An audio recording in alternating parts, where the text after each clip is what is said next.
Hello everyone, welcome. आप सभी का आपके अपने प्यारे प्लेटफॉर्म पे स्वागत है। मैं पीयूष पराशर आप सभी का प्लेटफॉर्म पे स्वागत करता हूं दिल से। तो हम पढ़ रहे हैं स्ट्रेंथ ऑफ मटेरियल। तो हम अब टॉपिक चालू करेंगे इलास्टिक कांस्टेंट।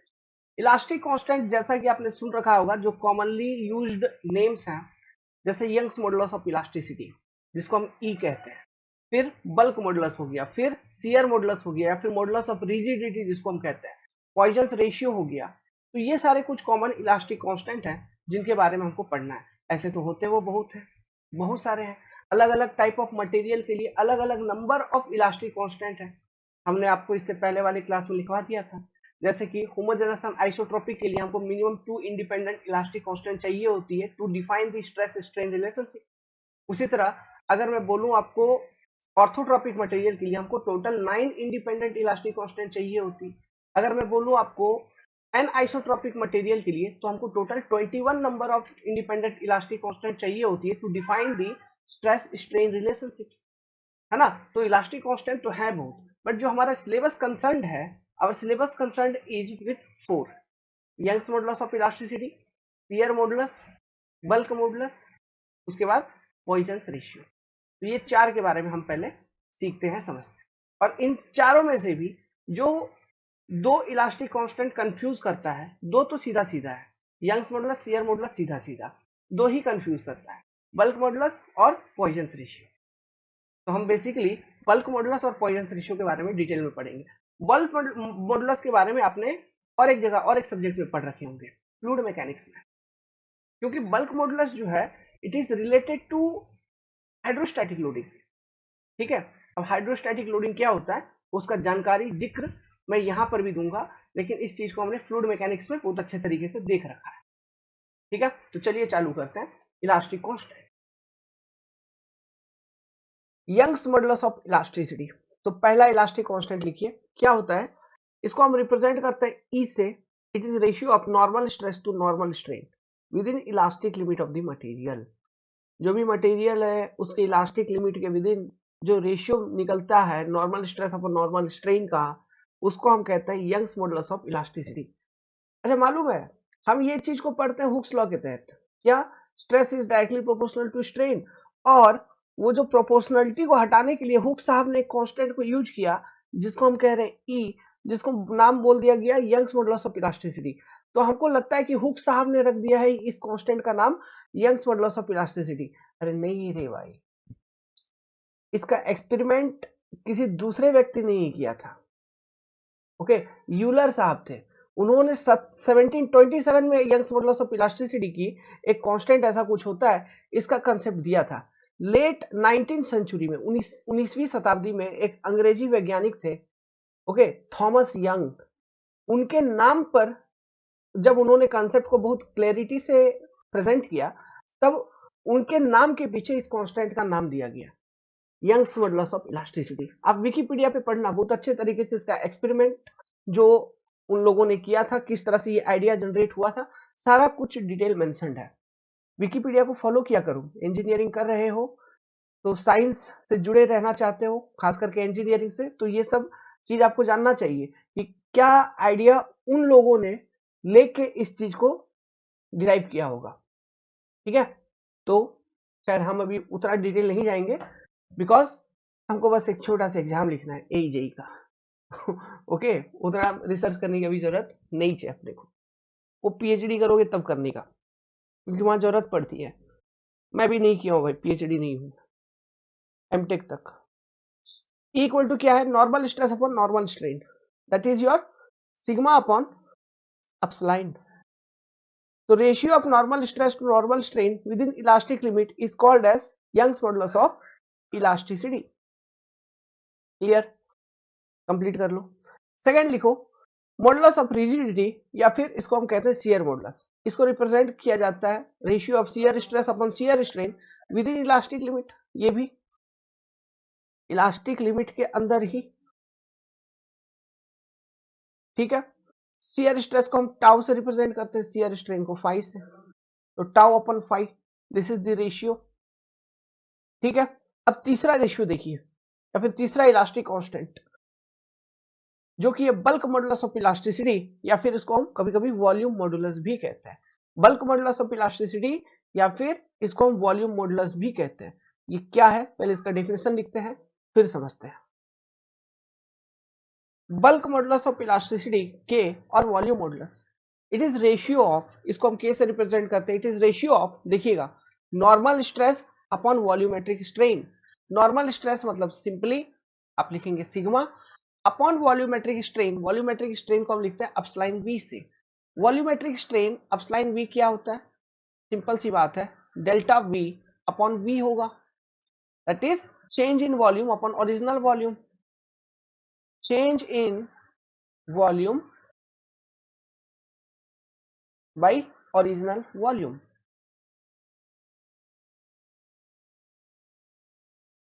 तो देखिए यहाँ चूंकि वॉल्यूमेट्रिक स्ट्रेन वगैरह की बात आ रही है तो एक आइडिया तो आपको लग ही गया कि वॉल्यूम हम मटेरियल का कैसे निकालते हैं, length width into height LBH। हमको 3 पैरामीटर चाहिए होगा, 3 डायमेंशन चाहिए होगा, मतलब 3D बात हो रही है कहीं ना कहीं, बल्क मॉडुलस में 3D बात हो रही है, ठीक है, बिल्कुल।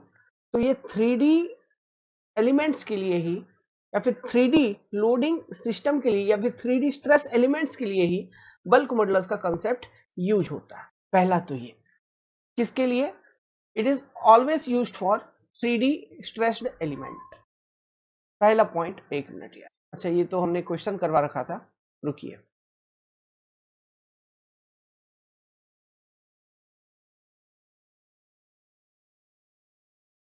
पहला पॉइंट क्या लिख रहे हैं अपन कि it is always used for 3D stress element. एक पॉइंट इससे जुड़ा हुआ ये हमने देखा, क्योंकि यहाँ वॉल्यूमेट्रिक स्ट्रेन की बात आ रही थी और वॉल्यूम निकालने के लिए आपको 3 डायमेंशन की चाहिए, जरूरत पड़ेगी, मतलब कहीं ना कहीं ये चीज 3D है। दूसरी बात ये जो रेशियो तुम देख रहे हो, ये रेशियो बेसिकली क्या बता रहा है, ये रेशियो ये बता रहा है आपको कि normal stress is directly proportional to volumetric strain. अब वो डायरेक्टली प्रोपोर्शनलिटी को हटाने के लिए एक कांस्टेंट को इंट्रोड्यूस किया गया, एक इलास्टिक कांस्टेंट को, जो कि एक के, जैसा आपने जैसा आपने देखा था normal stress is directly proportional to normal strain, उसी तरह से यहाँ पे ये normal stress is directly proportional to volumetric strain की बात चल रही है। तो ये भी वैलिड अप टू वही प्रोपोर्शनलिटी लिमिट कह लो या उसी के आसपास इलास्टिक लिमिट होती है। तो ज्यादा टेक्निकल अगर मैं बोलूं तो this relationship is valid up to proportional limit. Okay, कहां तक वैलिड है, प्रोपोर्शनल लिमिट तक वैलिड है। मैं आगे स्टेटमेंट के फॉर्म में लिखवा देता हूं, this relationship that is normal stress is directly proportional to volumetric strain is valid up to proportionality limit, है ना, that is sigma is directly proportional to upsline V is valid up to proportional limit of material। Proportional limit मतलब जहां तक stress strain का behaviour एकदम linear होगा, proportional limit of material. Clear है बात, चलो नेक्स्ट पॉइंट इसी से रिलेटेड देखिए, ये जो बल्क मॉडुलस की कॉन्सेप्ट है, we always use this concept in case of hydrostatic loading. This concept is always used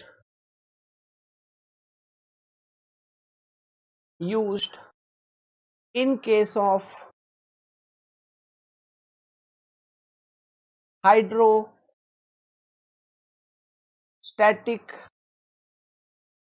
type of loading।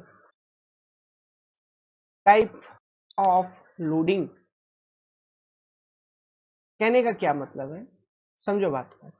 Hydrostatic type of loading कहने का क्या मतलब है समझिए। देखिए नेक्स्ट पेज में समझाता हूं, अच्छे से समझो, फ्लूइड मैकेनिक्स में भी काम आएगी।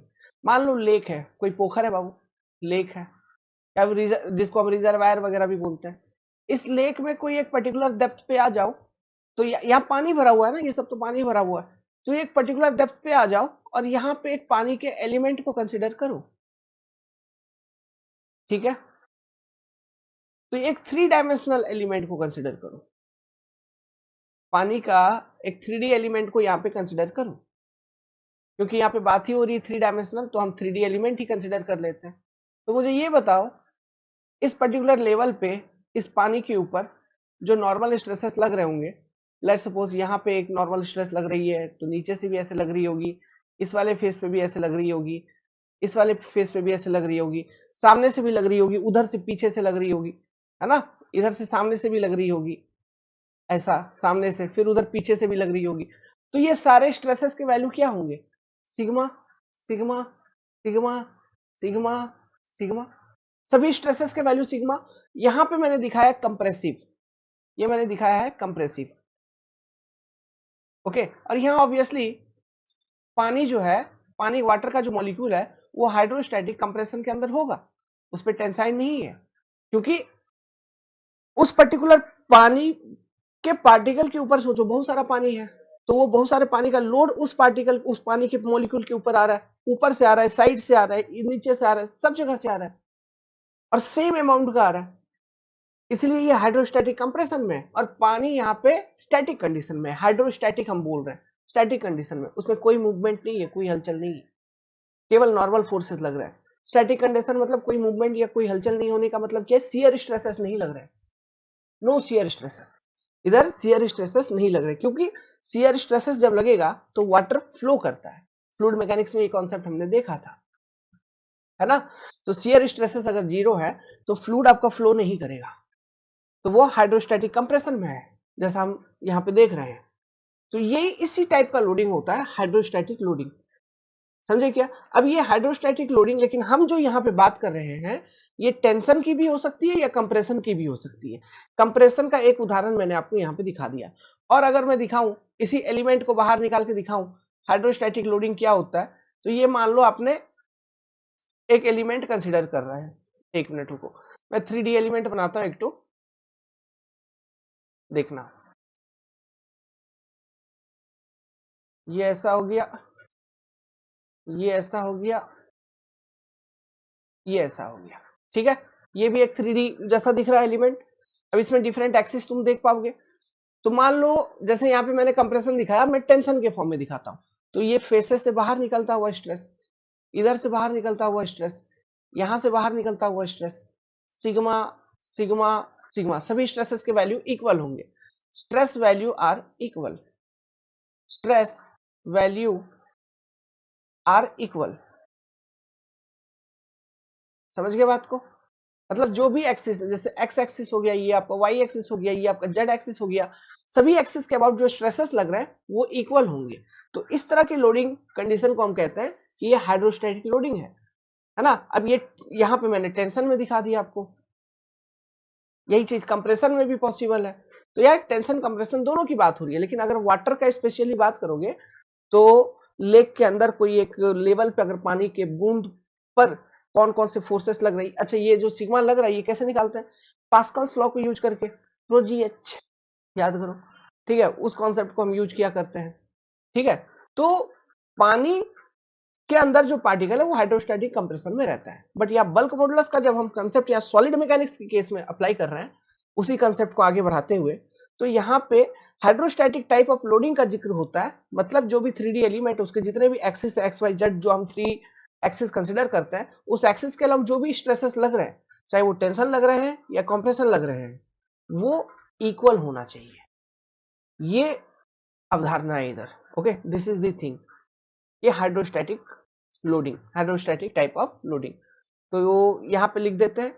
तो ये तभी यूज होगा इस कंसेप्ट का जब हाइड्रोस्टैटिक टाइप ऑफ लोडिंग लग रही होगी मटेरियल के ऊपर, चाहे वो टेंशन की हो या कंप्रेशन की हो, फर्क नहीं पड़ता, हाइड्रोस्टैटिक टाइप ऑफ लोड होना चाहिए।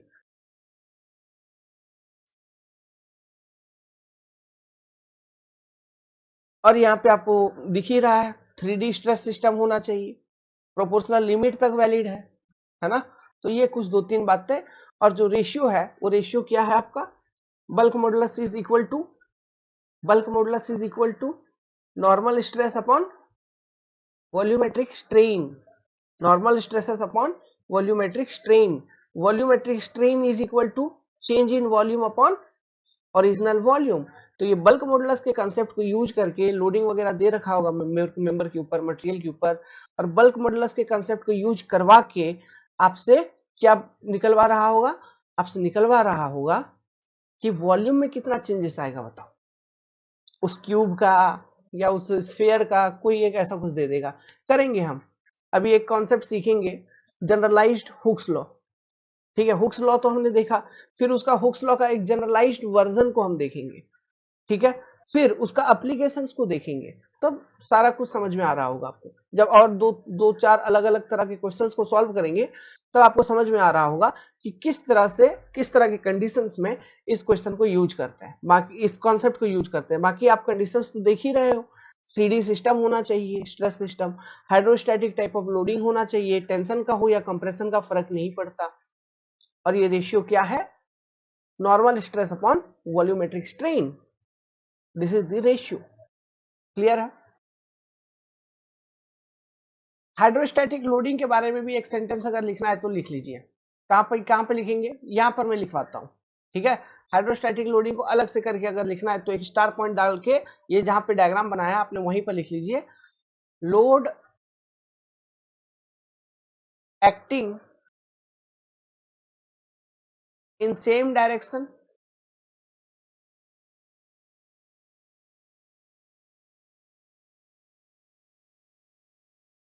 एक minute, load acting of same magnitude, of same magnitude, पहला पॉइंट,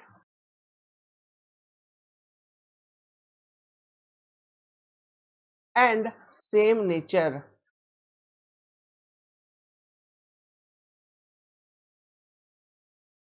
मैग्नीट्यूड मतलब उसका वैल्यू, 2 4 5 ये जो भी है वो उसको मैग्नीट्यूड। नेचर मतलब टेंशन या कंप्रेशन की बात हो रही है।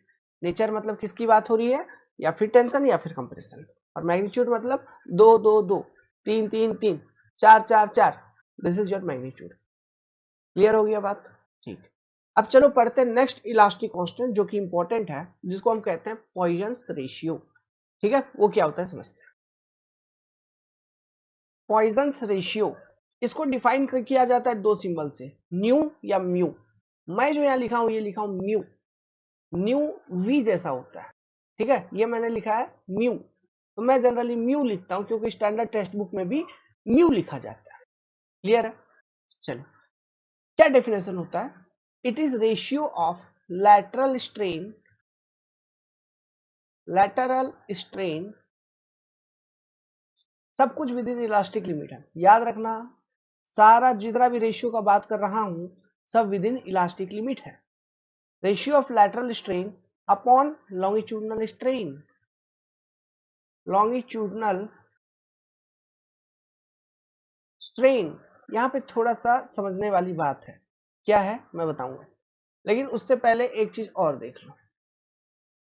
म्यू का जो वैल्यू है ये हमेशा पॉजिटिव होना चाहिए, इसलिए म्यू के वैल्यू को हमेशा पॉजिटिव बरकरार रखने के लिए एक माइनस साइन पहले लगा देते हैं। क्यों लगा देते हैं अभी समझाता हूं, समझ में आ जाएगा। तो ये होता है पॉइजन्स रेशियो। अब चूंकि दोनों ही स्ट्रेन का कैटेगरी है इसलिए इसका कोई यूनिट नहीं होता, ये एक रेशियो होता है बस, नो यूनिट। इसका बस एक वैल्यू होता है, 0, 0.1, 0.2, डिफरेंट डिफरेंट मटेरियल का अलग अलग पॉइजन्स रेशियो का वैल्यू होता है।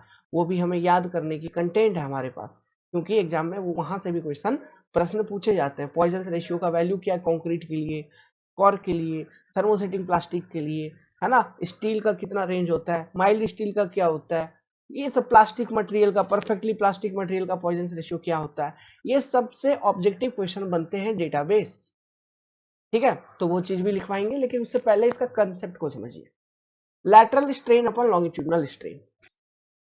लैटरल स्ट्रेन क्या है, देखो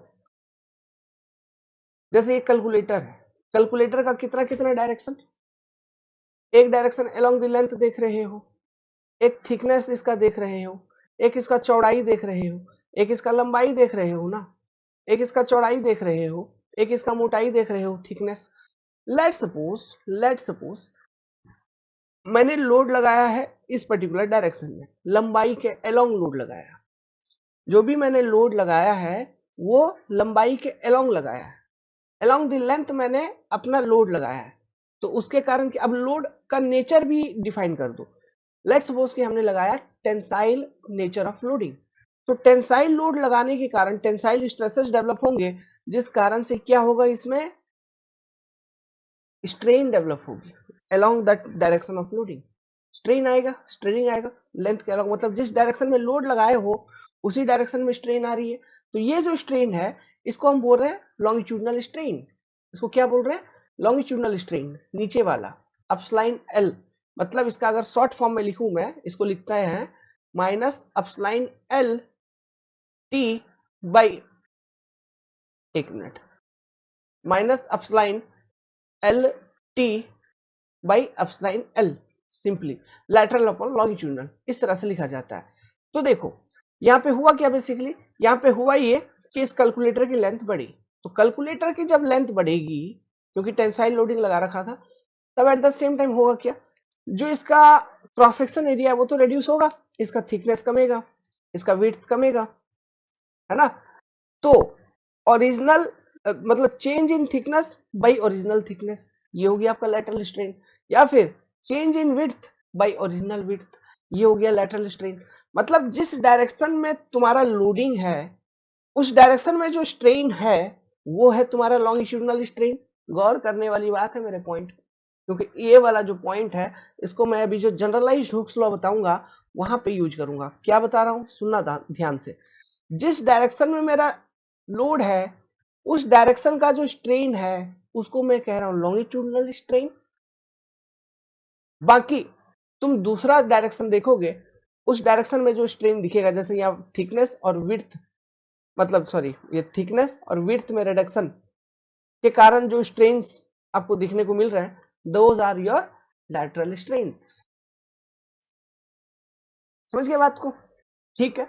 एक तो मैं अभी आपको लेंथ के अलोंग लोड लगा के दिखाया तो आप कंफर्टेबल फील कर रहे हो, you are feeling now comfortable. Now let's suppose मैंने जो लोडिंग ही लगाया था, वो लोडिंग क्या लगाया था, मैंने लोडिंग लगाया था विड्थ के अलोंग, इधर इस एक्सिस के अलोंग मैंने लोडिंग लगाया था, इस एक्सिस के अलोंग। जब विड्थ के अलोंग मैंने लोड लगाया हूं, है ना, तो इस केस में क्या होगा, जो strain along the width produce होगा इसको मैं लॉन्गिट्यूडनल स्ट्रेन मानूंगा, और अदर टू डायरेक्शन में जो स्ट्रेन्स होंगे उसको मैं लैटरल स्ट्रेन मानूंगा। समझ रहे हो कॉन्सेप्ट क्या बता रहा हूं? कॉन्सेप्ट ये है, जिस डायरेक्शन में तुम लोड देख रहे हो उस डायरेक्शन का जो स्ट्रेन है उसको लॉन्गिट्यूडनल मानना, बाकी अदर हो गए, लैटरल हो गए, ये चीज है। बाकी क्या हो गए, लैटरल। तो उम्मीद करता हूं ये लॉजिक समझ में आया, क्योंकि इस सेंटेंस का, इसी कॉन्सेप्ट का यूज मैं करूंगा जनरलाइज्ड हुक्स लॉ को लिखते वक्त, ध्यान रखिएगा। अब देखो ये नेगेटिव वाली बात क्या है, यही से समझो कि लेंथ के अलोंग लेट्स सपोज आपने लोड लगाया तो इसके कारण लॉन्गिट्यूडनल है और बाकी दो साइड का लैटरल है। तो जैसे आपने टेंसाइल लोडिंग लगाया, इलोंगेशन हुआ, तो इलोंगेशन को हम लेते हैं पॉजिटिव, है ना। जो लॉन्गिट्यूडनल स्ट्रेन्स हैं उसमें जो टेंसाइल नेचर के होते हैं, इलोंगेशन, टेंशन को पॉजिटिव लिया जाता है, तो टेंशन के कारण इलोंगेशन, तो वो भी हो गया पॉजिटिव, इलोंगेशन हो गया पॉजिटिव तुम्हारा।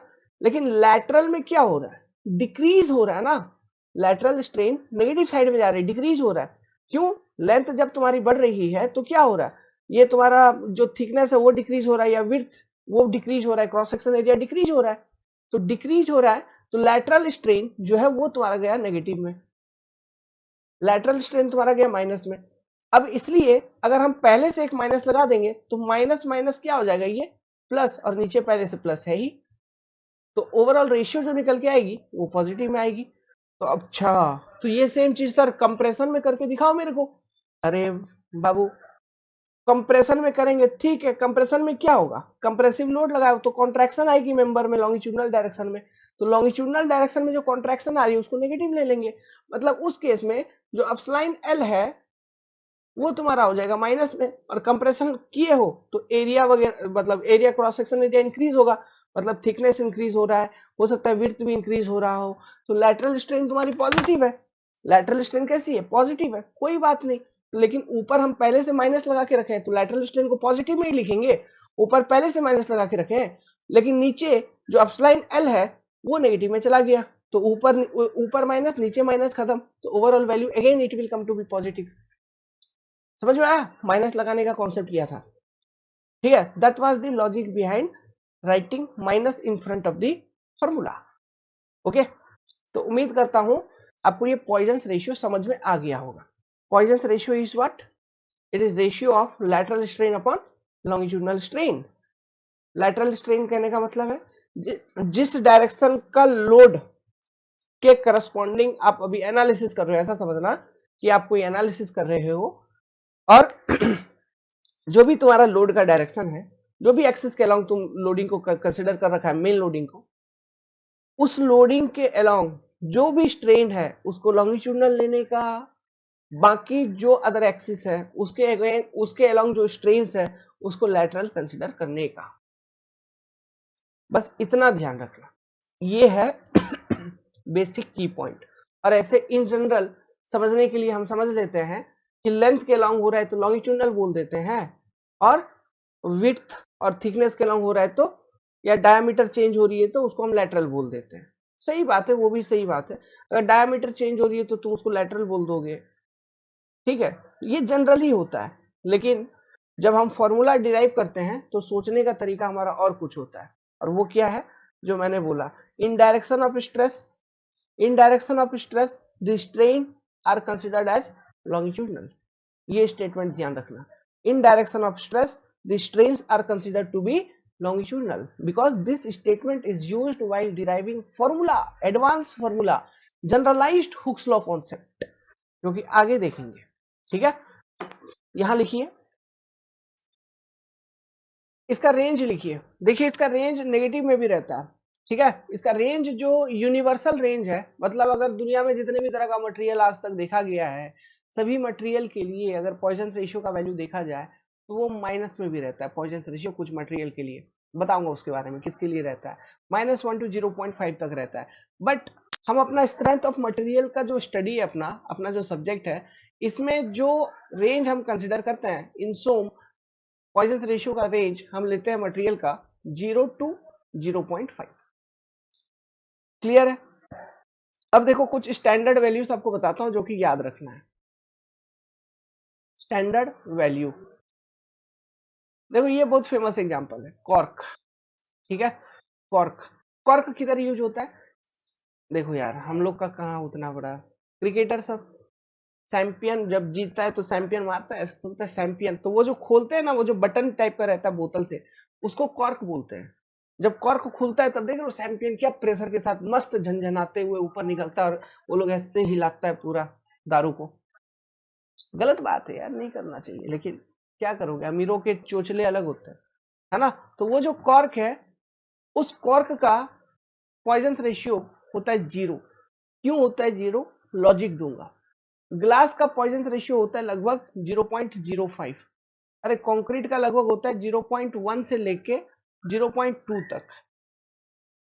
फिर इसका इलास्टिक मटेरियल का, जैसे स्टील वगैरह हो गया, जितने भी इलास्टिक मटेरियल है सब इस कैटेगरी में आ जाएंगे, 0.25 से लेके 0.42 तक। और जो परफेक्टली प्लास्टिक मटेरियल है 0.5। परफेक्टली प्लास्टिक मटेरियल का एग्जांपल अगर लिखोगे, रबड़ है ना, रबड़ हो गए तुम्हारे, वैक्स, मोम, पैराफिन कोटिंग हम सॉइल में पढ़ते थे, वो भी परफेक्टली प्लास्टिक होता है। पैराफिन उसका भी होता है वही 0.5 ETC। इलास्टिक मटेरियल जैसे कि हो गया तुम्हारा स्टील, ले लो, स्टील लिख लो इधर। स्टील का पॉइजन रेशियो का रेंज इसी में आएगा, 0.25 टू 0.42। हम 0.3 लेके कभी कभी कैलकुलेशन वगैरह कर लेते हैं, स्टैंडर्ड वैल्यू लेके माइल्ड स्टील का। फिर ग्लास के लिए 0.005, कॉर्क के लिए 0।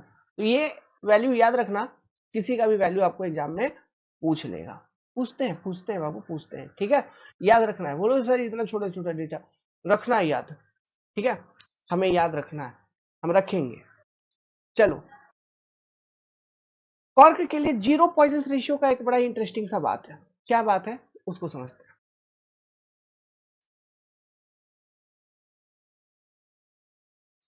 Poison ratio equal to 0, mu equal to 0 का क्या मतलब है?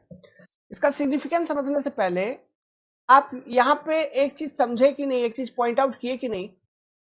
देखिए, पॉइजन रेशियो का वैल्यू बेसिकली क्या बता रहा है? पॉइजन रेशियो का वैल्यू बता रहा है, अगर पॉइजन रेशियो का कुछ ना कुछ वैल्यू है मान के चलो, तो ऐसे केसेस में लेट्स सपोज अगर आपके पास लॉन्गिट्यूडनल स्ट्रेन है तो लैटरल डायरेक्शन में भी कुछ ना कुछ स्ट्रेन आपको देखने को मिलेगा। मतलब लॉन्गिट्यूडनल स्ट्रेन का वैल्यू अगर है पॉइजन रेशियो भी है तो लैटरल डायरेक्शन में भी स्ट्रेन देखने को मिलेगा। अब वो स्ट्रेन कितना होगा उसका वैल्यू आपको बता देगा। अब वो स्ट्रेन हो सकता है डिक्रीज हो रही है, मतलब कंप्रेसिव नेचर की, डिक्रीजिंग नेचर की है, या फिर इंक्रीजिंग नेचर की है, वो अलग चीज है। लेकिन कुछ ना कुछ स्ट्रेन आपको लैटरल डायरेक्शन में भी देखने को मिलेगा, मतलब लैटरल डायरेक्शन में भी कुछ ना कुछ डायमेंशन चेंज देखने को मिलेगा उस तरह के मटेरियल में, जिस तरह के मटेरियल में पॉइजन रेशियो का वैल्यू पॉजिटिव में है, दैट इज कुछ ना कुछ वैल्यू है। मतलब लॉन्गिट्यूडनल स्ट्रेन अगर होगा तो लैटरल स्ट्रेन होगा ही होगा, अपस्लाइन एलटी होगा ही होगा, ये मतलब है, सिंपल सी बेसिक बात। अभी देखो पॉइजन रेशियो जीरो कब पॉसिबल है बाबू, जैसे यहां पे तुम देखो म्यू इक्वल टू जीरो कब हो सकता है। पहला केस कि आपका लैटरल स्ट्रेन भी नहीं है, लॉन्गिट्यूडनल स्ट्रेन भी नहीं है, मतलब लोडिंग का फिर क्या ही मतलब है, आप लोड ही नहीं लगा रहे हो तो वो मटेरियल का कोई सिग्निफिकेंस नहीं है। म्यू इक्वल टू जीरो का एक कंडीशन में आपको बताता हूं जो कि वेरी सिग्निफिकेंट है, कि आपने लोड लगाया, मटेरियल के ऊपर लोड लगाया, उसमें लॉन्गिट्यूडनल स्ट्रेन है, लॉन्गिट्यूडनल स्ट्रेन है, बट लैटरल स्ट्रेन जीरो है, बट लैटरल स्ट्रेन जीरो है। जैसे कि लेट्स सपोज लैटरल स्ट्रेन आपका जीरो है बट लॉन्गिट्यूडनल स्ट्रेन कुछ ना कुछ है, 3 4 जो भी ले लो, मान लो 4, तो 0/4 करेंगे तो क्या होगा, जीरो ही आएगा, तो म्यू इक्वल टू जीरो ही आएगा। लेकिन आप बोलोगे सर ऐसे अगर है तो आप एक काम करिए ना, कि जीरो तो हम दूसरे कंडीशन में भी ला सकते हैं, क्या आप लैटरल स्ट्रेन का 4 वैल्यू एज्यूम कर लो और नीचे जीरो कर दो तो भी तो जीरो आएगा ना बाबू, मैथ एरर इंफिनिटी, तो ये कंडीशन नहीं बन सकता। मतलब lateral strain sigma LT can be zero but longitudinal strain can not be zero. Logic समझ में आई बात, जो लैटरल स्ट्रेन जीरो हो सकता है but longitudinal strain can not be zero, तो Poisson ratio equal to zero ये बताता है कि लैटरल स्ट्रेन वो तो जीरो है, लेकिन अगर मैं इंजीनियरिंग स्टेटमेंट लिखूं तो हमें यह पता चलेगा कि lateral strain is independent of longitudinal strain. Longitudinal strain हो रहा है, होने दीजिए, उसके अनुसार लैटरल स्ट्रेन नहीं होगा, उसका मतलब है sigma Poisson ratio equal to zero. इस वैल्यू से हमको ये पता चल रहा है, क्योंकि लैटरल स्ट्रेन जैसे कि ये पहला वाला केस यहाँ पे मैंने डिस्कस किया, इसको स्टार में लेता हूं, कि लैटरल स्ट्रेन जीरो है लेकिन लॉन्गिट्यूडनल स्ट्रेन 4 है ना, तब जाके वो जीरो आ रही है। नहीं तो अगर मान लीजिए पॉइजन रेशियो का कुछ ना कुछ अगर वैल्यू होता, ठीक है, अच्छा ये जीरो तब जाके आ रही है, बेसिकली वो बात नहीं है।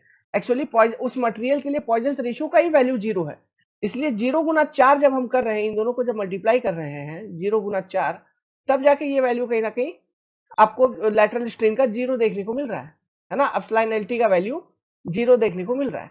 अगर मान लो पॉइजन रेशियो का ही वैल्यू जीरो नहीं होता, लेट्स सपोज किसी मटेरियल के लिए, तो क्या आपको उस केस में लैटरल स्ट्रेन जीरो देखने को मिलता, नहीं, है ना। तो आप कहते कि जो भी लॉन्गिट्यूडनल स्ट्रेन है उस पे डिपेंड करता है लैटरल स्ट्रेन कितना होगा अकॉर्डिंग टू पॉइजन साहब। अब वो कितना होगा, पॉइजन रेशियो को मल्टीप्लाई कर दीजिए लॉन्गिट्यूडनल स्ट्रेन में, तो कितना लैटरल स्ट्रेन होगा वो बता देगा। बट अगर पॉइजन रेशियो जीरो है तो लैटरल स्ट्रेन क्या होगा वो डिपेंड नहीं करता लॉन्गिट्यूडनल स्ट्रेन पे। So Poisson ratio equal to zero कहने का मतलब है कि लैटरल स्ट्रेन वो क्या है ना, कि एसएससी मेंस का एग्जाम है तो सब फोन कर रहे हैं, ओके, किसी को कोई डाउट होगा, मेंस मेंस का करवा रहे तैयारी तो डाउट होते रहता है किसी को, तो फोन करते रहता है, इसलिए कभी कभी ध्यान वो साइलेंट करके रख दिया हूँ फोन को, वाइब्रेट होता है ना तो ध्यान चले जाता है, ठीक है। क्या lateral strain is independent of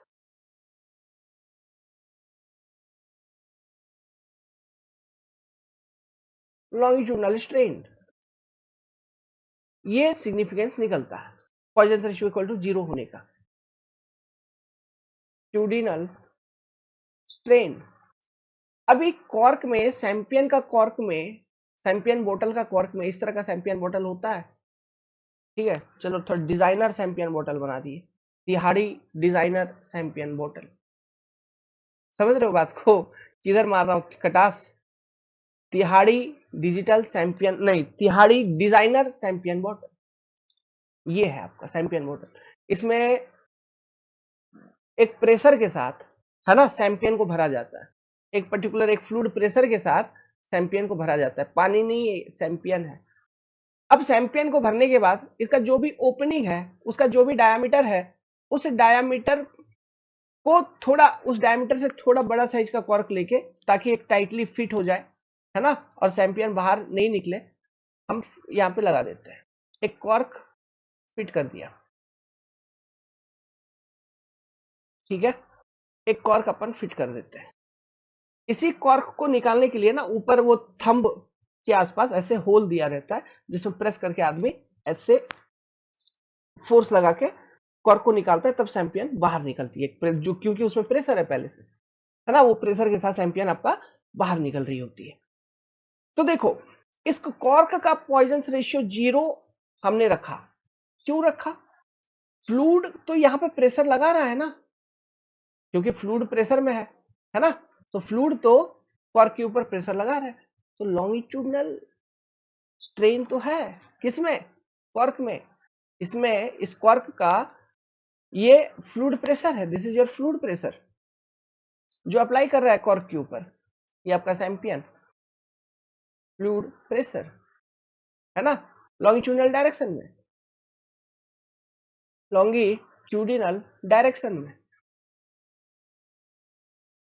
so longitudinal strain is not equal to 0। तो अगर लॉन्गिट्यूडनल स्ट्रेन 0 नहीं है, तो सोचो, अगर उस कॉर्क का कुछ ना कुछ पॉइजन रेशियो का वैल्यू होता, तो क्या लैटरल स्ट्रेन 0 होता? नहीं होता। और लैटरल स्ट्रेन 0 नहीं होता तो क्या होता? जैसे यहाँ पे फ्लूइड प्रेशर जो लग रही है वो कंप्रेसिव टाइप की कुछ लग रही है, आपको दिख रहा है कंप्रेसिव लग रही है ना, क्योंकि कॉर्क के ऊपर लग रही है तो कंप्रेसिव लग रही है, मतलब कॉर्क को कहीं ना कहीं दबाने का कोशिश कर रहा है, कॉर्क को दबाने का कोशिश कर रहा है। तो कॉर्क को जैसे ये दबाने का कोशिश कर रहा है, प्लस देखो उसके बाद क्या होगा, सो जो पॉइजन रेशियो जैसे 0 अगर नहीं है तो क्या होता, कंप्रेस होने के केस में कॉर्क का डायमेंशन बढ़ता, कॉर्क का डायमेंशन बढ़ता। अगल बगल क्या है, शीशा है, मान लो बहुत ज्यादा फ्लूइड प्रेशर नीचे अंदर सैम्पियन का डाल दिए हो तो कॉर्क का डायमेंशन ज्यादा बढ़ेगा, ज्यादा बढ़ेगा, लेकिन वो शीशा क्या कर रहा है, कॉर्क का डायमेंशन को बढ़ने नहीं दे रहा है, मतलब जो ग्लास बॉडी है वो फिर कॉर्क के ऊपर प्रेशर लगाना चालू कर देगी, तो धीरे धीरे कॉर्क को जो आपने फोर्स के साथ फिट किया था वो उससे ज्यादा टाइट हो जाएगा। अब तुम ऐसे करोगे वो खुलेगा ही नहीं लोगों से, वो खोल ही नहीं पाएंगे, कितना भी शो ऑफ करो वो खोल ही नहीं पाएंगे इस कॉर्क को, क्यों? वो टाइटली फिट हो जाएगा, बहुत टाइटली। और हो सकता है कि अगर अंदर में बहुत ज्यादा फ्लूइड प्रेशर दे दिया और इस कॉर्क का पॉइजन रेशियो 0 भी नहीं है ना, तो हो सकता है कि उसमें उतना लैटरल स्ट्रेन डेवलप हो कि वो जो प्रेशर डेवलप हो रही है, स्ट्रेस डेवलप हो रही है ग्लास बॉडी के थ्रू से, वो उस ग्लास की स्ट्रेंथ को ओवरकम कर जाए, ग्लास टूट जाए उस जगह से, सब सैम्पियन वैसे ही बाहर, क्रैक आ जाए ग्लास के अंदर, ये भी पॉसिबल है, कुछ भी पॉसिबल है। समझ में आ रहा है बात? ठीक है, इसलिए इसमें लैटरल स्ट्रेन नहीं होना चाहिए। इसमें अगर लैटरल स्ट्रेन नहीं होगा तो भले ही लॉन्गिट्यूडनल स्ट्रेन लगे, लैटरल स्ट्रेन नहीं होगा, ठीक है, लॉन्गिट्यूडनल स्ट्रेन कितना भी लगे, लैटरल स्ट्रेन नहीं होगा, तो जो भी टाइटनेस के साथ आपने फिट कर रखा है उसी टाइटनेस के साथ कॉर्क फिट रहेगी, ओके, उसी टाइटनेस के साथ कॉर्क फिट रहेगी और ग्लास का बोतल नहीं टूटेगा। और जब आपको निकालने की मतलब सैम्पियन बोतल खोलनी है तो आप भी इजीली खोल पाएंगे, जिस तरह से कंपनी ने डिजाइन करके दिया आपको बोतल, उसी स्ट्रेंथ वगैरह के साथ आप सैम्पियन बोतल को इजीली खोल पाएंगे, है ना, मतलब कि वही बात होगी, lateral strain is independent of longitudinal strain, भले यहाँ पे लॉन्गिट्यूडनल स्ट्रेन हो रहा है बट लैटरल डायरेक्शन में कोई स्ट्रेन नहीं होना चाहिए, समझे? This is significance of Poisson ratio equal to 0। उम्मीद करता हूं समझ गए होंगे और दूसरे को भी समझा देंगे कि क्यों 0 होना चाहिए कॉर्क का पॉइजन रेशियो, ठीक है। अच्छा, एक चीज डाउट होगा आपको कि सर केवल कॉर्क को डाल के पैक कर देते हैं क्या? अरे नहीं नहीं नहीं, उसके ऊपर ठेपी भी रहती है ठीक है, देखो यार, गलत नहीं समझना मेरे बारे में, है ना, कि सर आप देखे हैं कि सब कुछ, ऐसा नहीं है कुछ। देखा जाता है ज्ञान के लिए, आप वो गूगल पे देख लो यार, फोटो ठेपी भी रहती है। ठेपी को खोलने के बाद अंदर वो कॉर्क उस तरह से फिट की रहती है ताकि जब आदमी खोले, व्यक्ति खोले ना, थोड़ा स्टाइलिश लगे। ठीक है, ठेपी भी रहती है, टोपी भी पहनाया जाता है ऊपर। अब नेगेटिव का होता है, इसका बस आप एक एग्जांपल लिखिए, एक नोट बना के, ठीक है, एक स्टार पॉइंट डालिए, लिखिए नेगेटिव पॉइजन रेशियो होता है example thermosetting plastic, thermosetting plastic के लिए। ये एक मटेरियल है, ये एग्जांपल एग्जाम में भी पूछे जा चुके हैं। थर्मोसेटिंग प्लास्टिक का जो पॉइजन रेशियो होता है वो नेगेटिव साइड पे होता है। और भी बहुत सारे एग्जांपल है, आप गूगल करेंगे बहुत सारे एग्जांपल मिल जाएगा, लेकिन ये पूछा गया है एग्जाम के अंदर, है ना। और इसका रेंज याद रखना, नेगेटिव साइड में -1 तक जाता है, उससे नीचे नहीं। ठीक है, कहां तक जा रही है? -1 तक। अब देखिए, ये थर्मोसेटिंग प्लास्टिक में ऐसा क्या होता है, इसका ये एग्जाम्पल क्या है? बाइक है तुम्हारे पास, बाइक में जो सीट हम बनाते हैं, सीट में जो फोम यूज किया जाता है, बाइक सीट फोम,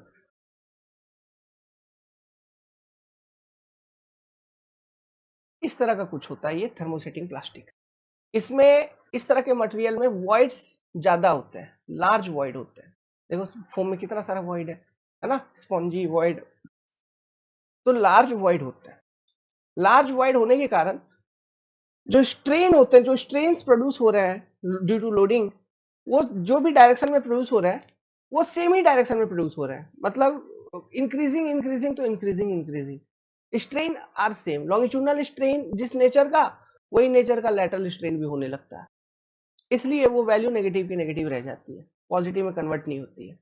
लेकिन अभी तक जो हमने मटेरियल देखा, उसमें ये देखा अगर कंप्रेस कर रहे हो तो एरिया बढ़ रही है ना, मतलब स्ट्रेन, जो लेटरल स्ट्रेन है वो पॉजिटिव में रह रहा है और लॉन्गिट्यूडनल नेगेटिव में आ रही है। अगर आप टेंशन प्रोवाइड कर रहे हो तो जो लॉन्गिट्यूडनल है वो आपका पॉजिटिव में रह रहा है, बट लेटरल नेगेटिव में आ जा रहा है, तो इसलिए जो पॉइजन रेशियो की ओवरऑल वैल्यू होती थी वो पॉजिटिव हो जाती थी। बट यहाँ पे नेगेटिव इसलिए रह रही है क्योंकि जो स्ट्रेन के नेचर्स है ड्यू टू लार्ज वॉइड, है ना, वो सेम नेचर के होते हैं। Okay, both strains lateral and longitudinal are of same nature. Both strains, lateral and longitudinal,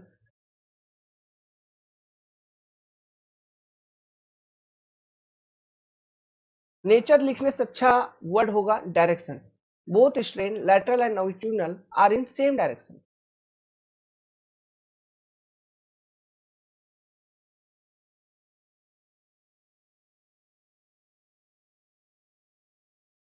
ठीक है, नेचर भी ठीक रहेगा, कोई ये नहीं है, लेकिन सेम डायरेक्शन लिख दिया मतलब इंक्रीज हो रहा है, मतलब इंक्रीज, उधर भी lateral भी इंक्रीज, इसलिए। क्लियर है? अरे एक्सपीरियंस करो ना आप, नई फीलिंग ले पा रहे हो तो फोम लो, फोम को दबा दो, देखो उसका थोड़ा तो लेंथ चेंज होगा, प्लस वो इधर उधर से फुल भी जाएगा और थोड़ा थिकनेस भी उसकी बढ़ जाती है कहीं एक जगह दबाओगे तो समझ गए? लॉन्गिट्यूडनल लेटरल सेम डायरेक्शन में स्ट्रेन होने लगते हैं, इंक्रीजिंग तो इंक्रीजिंग, अगर कंप्रेस हो रहा है तो कंप्रेस होगा, इसलिए वो पॉइजन रेशियो नेगेटिव रह जाता है। समझे? तो यहां तक में आपका पॉइजन रेशियो हो गया खत्म, वैल्यू बता दिया, फॉर्मूला बता दिया, क्या है नहीं है सब कुछ आपने देख लिया। अब देखेंगे ये 4 इलास्टिक कांस्टेंट ही अपने को पढ़नी थी जो कि इंपॉर्टेंट है। अब देखेंगे फटाक से, देखते हैं क्या relation between this 4 elastic constant, ये 4 इलास्टिक कांस्टेंट जो हमने पढ़ा इनमें क्या रिलेशनशिप है, जो कि बहुत काम के हैं, एग्जाम में क्वेश्चंस इन्हीं रिलेशनशिप को यूज करके आप सॉल्व कर रहे होंगे। ठीक है, तो हेडिंग डालियो रिलेशनशिप बिटवीन इलास्टिक कांस्टेंट। देखो बहुत इंपॉर्टेंट रिलेशनशिप बता रहा हूं, दो फॉर्मूला पहले बता रहा हूं, याद रखना। पहला formula E equal to 3K 1 minus 2 nu. दूसरा formula E equal to 2G 1 plus nu.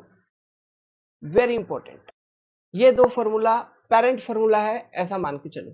अब इन दो फॉर्मूला को यूज करके हम और दो नए फॉर्मूला को डिराइव कर लेते हैं। ये दो बेसिक फॉर्मूला है, इनको यूज करके हम और दो नए फॉर्मूला को डिराइव कर लेते हैं। और वो नए फॉर्मूला कौन से हैं?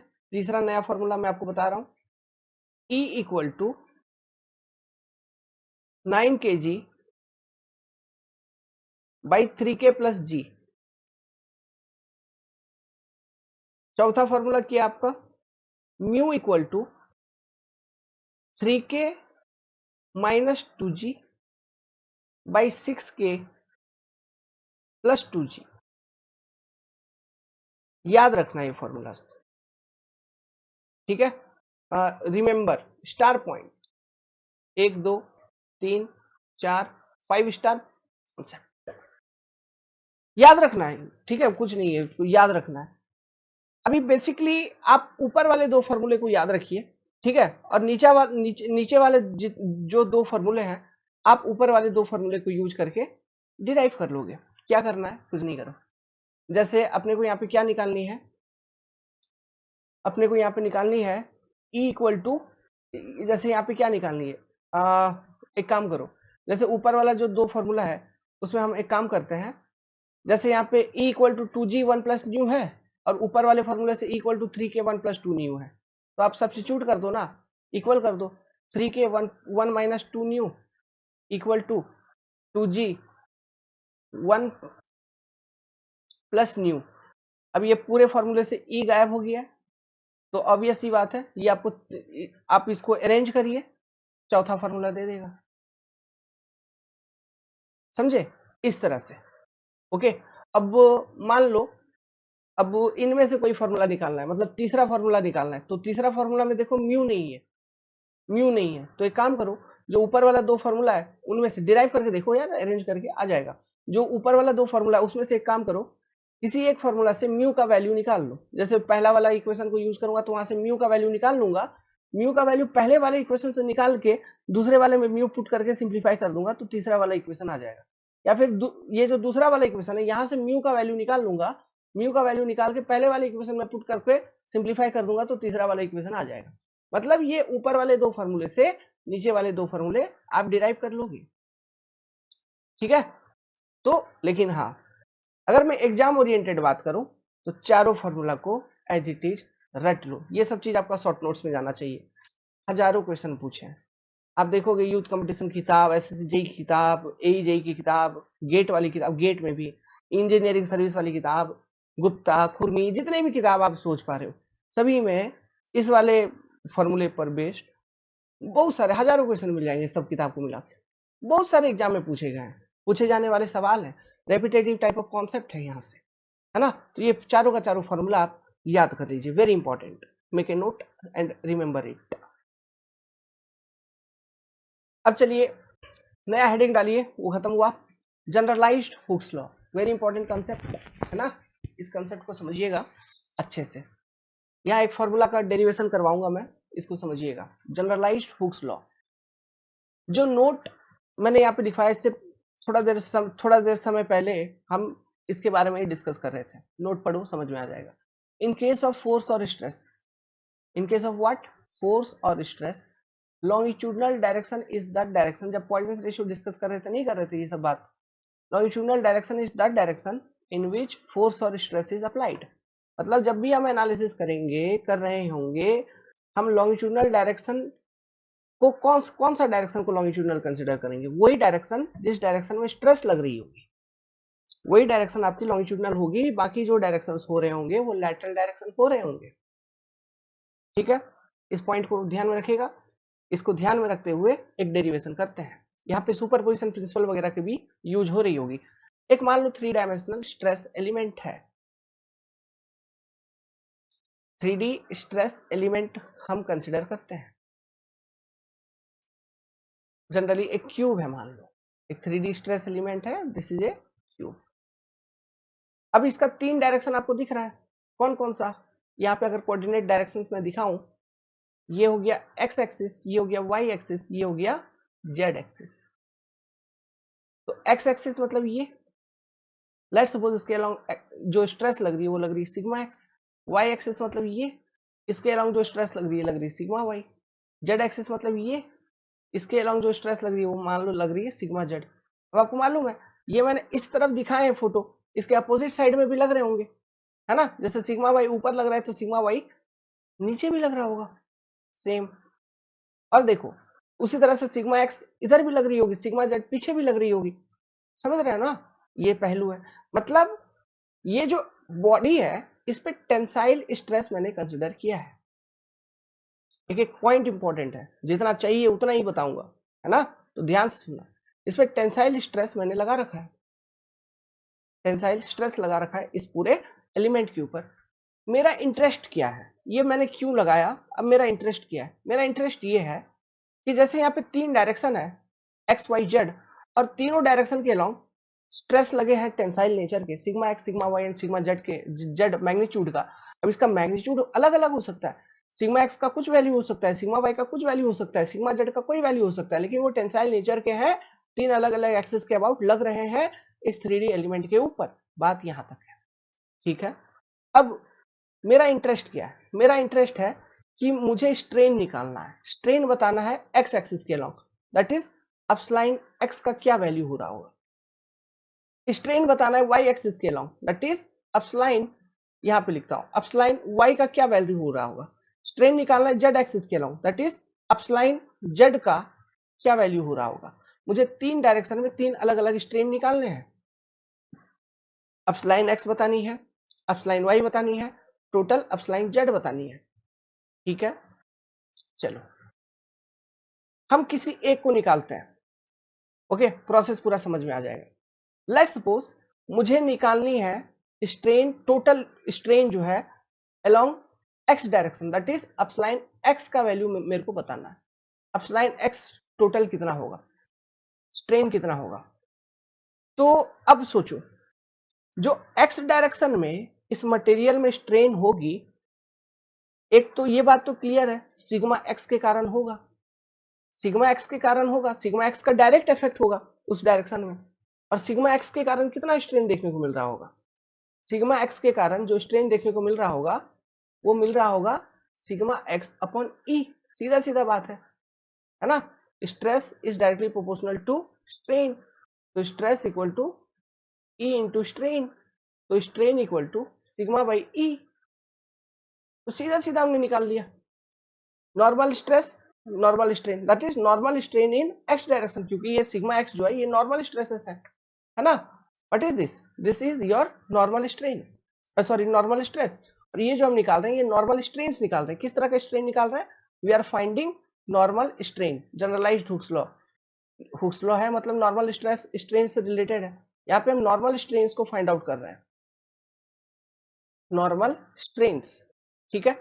चलो एक चीज तो देख लिया, नॉर्मल स्ट्रेन ये भी लिख देता हूं कौन कौन से बगल में, ताकि कंफ्यूजन ना हो, अपस्लाइन एक्स, अपस्लाइन वाई एंड अपस्लाइन जेड, ये 3 स्ट्रेन हमको निकालने हैं 3 अलग अलग डायरेक्शन के अलावा। अब देखो बात, जैसे हम अपस्लाइन एक्स निकालने गए तो आपने बोला सर सिग्मा एक्स के कारण तो डायरेक्ट सिग्मा एक्स बाई ई है, तो मुझे ये बताओ जो स्ट्रेस सिग्मा वाई लग रहा है क्या उसके कारण एक्स डायरेक्शन में कोई स्ट्रेन नहीं होगा, होगा, होगा, क्यों, इस मटेरियल का पॉइजन रेशियो है, ओके, इस मटेरियल का Poisson ratio is not zero, इसी में लिखता हूं mu of this material is not zero, तो mu equal to not zero मतलब क्या हुआ, अगर किसी स्ट्रेस के कारण लॉन्गिट्यूडनल स्ट्रेन है तो उस कारण से लैटरल स्ट्रेन भी होंगे, मतलब सिग्मा वाई के कारण अगर कोई स्ट्रेन उसके डायरेक्शन में है,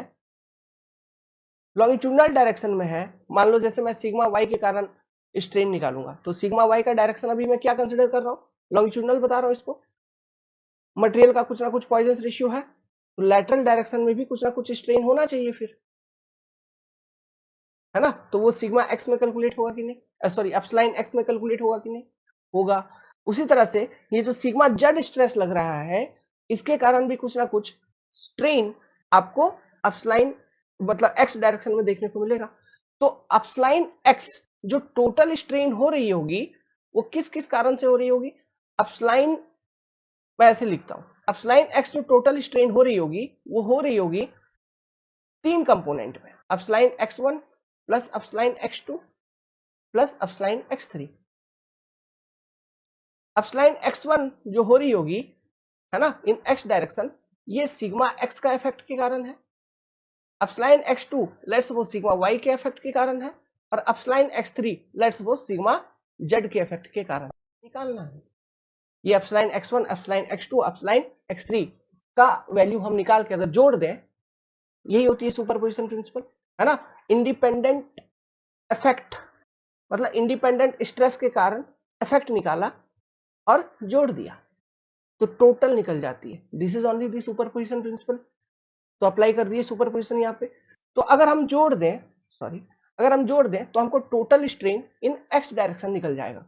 उसी तरह से जब हम टोटल स्ट्रेन वाई डायरेक्शन में निकाल रहे होंगे तो सिग्मा वाई के कारण कितना, सिग्मा एक्स के कारण कितना, और सिग्मा जेड के कारण वाई डायरेक्शन में टोटल स्ट्रेन कितना।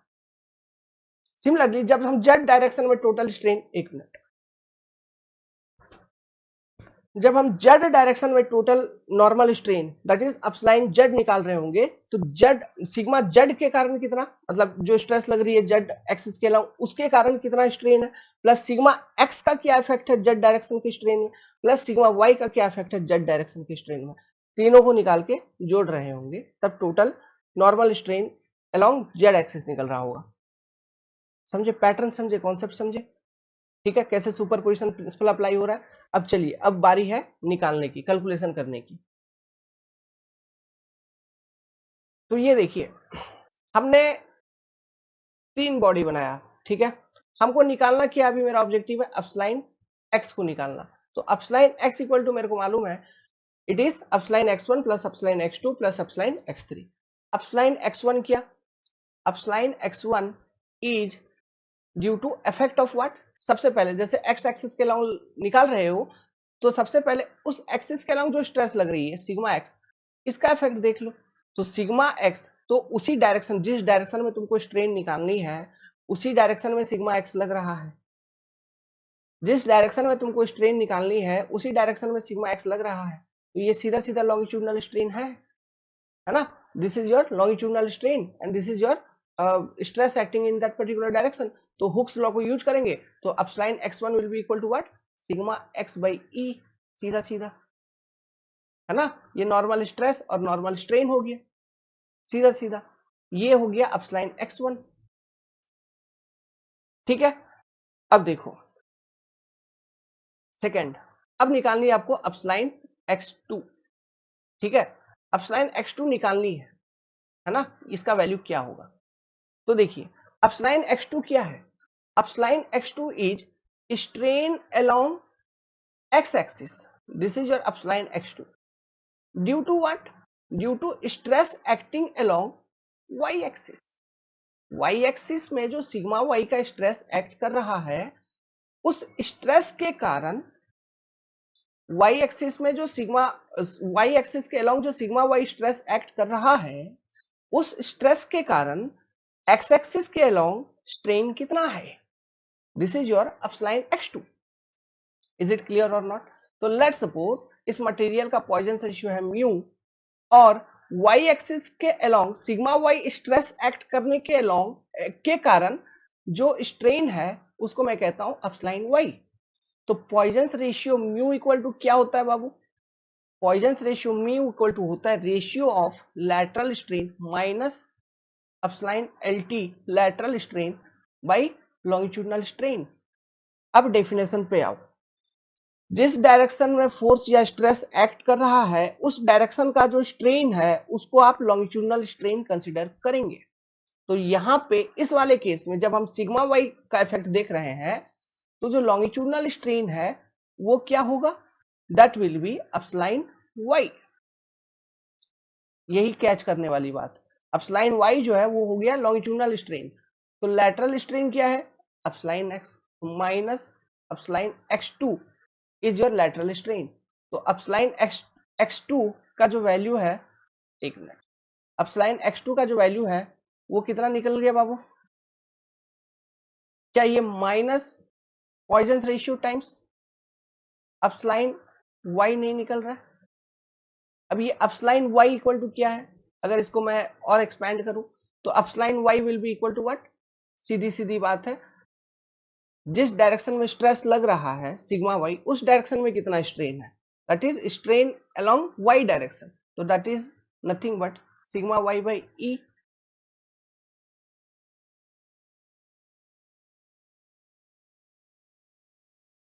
डेरिवेशन समझ गए? ठीक है, तो this is your epsilon x2। उसी तरह से अब हमको निकालनी है अपस्लाइन x3, that is strain along x axis. जब तुम्हारी स्ट्रेस लग रही है z एक्सिस के अलोंग सिग्मा z, तो लेट सपोज स्ट्रेस लग रही है z एक्सिस के अलोंग, तो स्ट्रेन प्रोड्यूस हो रही है अपस्लाइन y, जिसकी वैल्यू कितना होगी सिग्मा z बाई ई, जो कि क्या है लॉन्गिट्यूडनल अपस्लाइन l है। तो पॉइजन रेशियो इक्वल टू क्या होता है, माइनस मैं लिखूंगा अपस्लाइन x3 लैटरल स्ट्रेन। क्यों? देखो अगर सिग्मा जेड तुम्हारा लॉन्गिट्यूडनल डायरेक्शन है, मतलब जिस जेड एक्सिस अभी यहाँ पे हम लॉन्गिट्यूडनल कंसिडर कर रहे हैं, इसको हम लॉन्गिट्यूडनल एक्सिस कंसिडर कर रहे हैं, लॉन्गिट्यूडनल, क्योंकि जो स्ट्रेस है मेरा वो है सिग्मा जेड, हम सिग्मा जेड के रेस्पेक्ट में एनालिसिस कर रहे हैं। तो वही तो मैंने बोला है, जिस स्ट्रेस का एनालिसिस कर रहे हो उस डायरेक्शन में जो स्ट्रेन है उसको लॉन्गिट्यूडनल स्ट्रेन कंसिडर करने का, तो बाकी जो अदर डायरेक्शन है वो लैटरल कहलाएगा। कोई एक ही ना लॉन्गिट्यूडनल होगी, जो अदर होगा वो लैटरल होगा। वही चीज तो हमने किया, जैसे सिग्मा वाई के टाइम पे एनालिसिस किया तो सिग्मा वाई का डायरेक्शन लॉन्गिट्यूडनल हो गया, उस डायरेक्शन में जो स्ट्रेन है वो लॉन्गिट्यूडनल स्ट्रेन हो गया, जो अदर डायरेक्शन है एक्स वाला वो लैटरल कहलाया।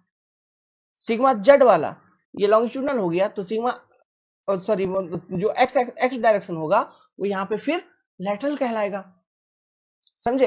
तो मैं क्या लिखूंगा, u equal to minus of epsilon x3 by epsilon y, sorry यार अपस्लाइन y लिख दिया, अपस्लाइन z,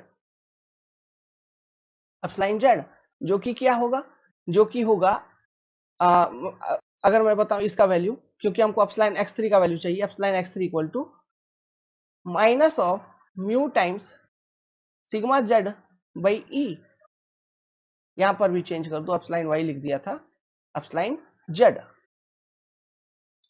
समझ में आया डेरिवेशन?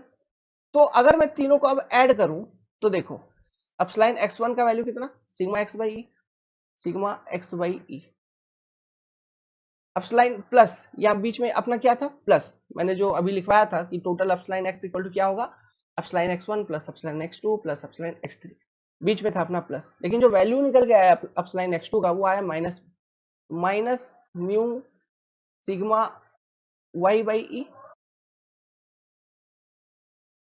फिर minus mu sigma z by E. This is your total strain along x direction जो कि इस बॉडी पे एक्ट कर रहा है due to effect of all those stresses sigma x sigma y and sigma z। ये normal strain है along x axis, है ना, नॉर्मल स्ट्रेन है x डायरेक्शन में, this is your normal strain. बात समझ में आई? ठीक है, अगर ये टोटल वैल्यू कैलकुलेट किया आपने, अगर ये प्लस में आ गया तो इलोंगेशन, अगर ये नेगेटिव में आ गया तो कॉन्ट्रैक्शन हुआ है। ठीक है, याद रखोगे। और एक चीज याद रखना, ये फॉर्मूला आप तभी यूज करोगे जब sigma x sigma y sigma z का वैल्यू प्लस में हो, प्लस प्लस प्लस मतलब टेंशन, जो sigma x sigma y sigma z का वैल्यू है वो टेंशन में, मैं लिखवा दूंगा ये सब बेसिक पॉइंट, ऑब्जर्व करना, वो प्लस में है। ठीक है, तब जाके यहाँ बीच में माइनस रहेंगे, तब जाके यहाँ पे बीच में माइनस रहेंगे। मान लो इनमें से कोई स्ट्रेस कंप्रेसिव नेचर का है, यहाँ पे मैंने टेंशन एज्यूम करके फॉर्मूला डिराइव कर किया है। मान लो कोई स्ट्रेस कंप्रेसिव नेचर का है, जैसे सिग्मा वाई जो है वो टेंशन ना होते हुए कंप्रेसिव है, कोई बात नहीं, तुमको क्या करना होगा, कंप्रेसिव के लिए हमको नेगेटिव साइन यूज करना है, तो माइनस सिग्मा वाई यूज करोगे इसी इक्वेशन में, तो यहाँ पे बीच में क्या हो जाएगा फिर उस वक्त प्लस, यहाँ फॉर्मूला में देखो यहाँ बीच में बना दिया मैंने, माइनस सिग्मा वाई अगर लिखोगे तो फिर यूज क्या करोगे प्लस हो जाएगा अल्टीमेटली। वो कब, जब सिग्मा वाई कंप्रेसिव है। उसी तरह अगर सिग्मा जेड भी कंप्रेसिव है तो ये भी हो जाएगा प्लस, और सिग्मा एक्स भी कंप्रेसिव है तो यहाँ आगे आ जाएगी बस माइनस। तो इस तरह से फॉर्मूला फिर चेंज हो जाएगा, समझ रहे हो? तो अभी चूंकि हमने टेंशन लेके किया है तो यहाँ बीच में मैं माइनस माइनस ही लिख देता हूं। बाकी पैटर्न तुमको समझ में आई? ठीक है, पैटर्न समझ में आया फॉर्मूला का कि कब कैसे कैसे साइन चेंज होगा अंदर फॉर्मूला में। तो जिस तरह से हमने अपस्लाइन एक्स का वैल्यू निकाला, सिमिलरली क्या इसी कंसेप्ट को यूज करके हम अपस्लाइन वाई का वैल्यू बता सकते हैं और अपस्लाइन जेड का वैल्यू बता सकते हैं? हाँ, क्या हो जाएगा अपस्लाइन वाई का value? Same derivation concept use करेंगे तो अपस्लाइन वाई का वैल्यू, अब ट्राई करो, अपस्लाइन वाई का वैल्यू आ जाएगा sigma Y by E minus mu sigma x by E minus mu sigma Z by E. Epsilon Z calculate करेंगे तो वैल्यू आ जाएगा sigma Z by E minus mu sigma x by E minus mu sigma Y by E. These are the three equation. तो यहीं पर epsilon X भी लिख लो यार। Epsilon X equal to sigma x by E minus mu sigma Y by E minus mu sigma Z by E. E क्या है? Young's modulus of elasticity of material. Mu क्या है? Poisson's ratio of material. ये सारे जो strains हैं ये क्या है? These are the longitudinal strains. longitudinal strains along x, y, z axis respectively।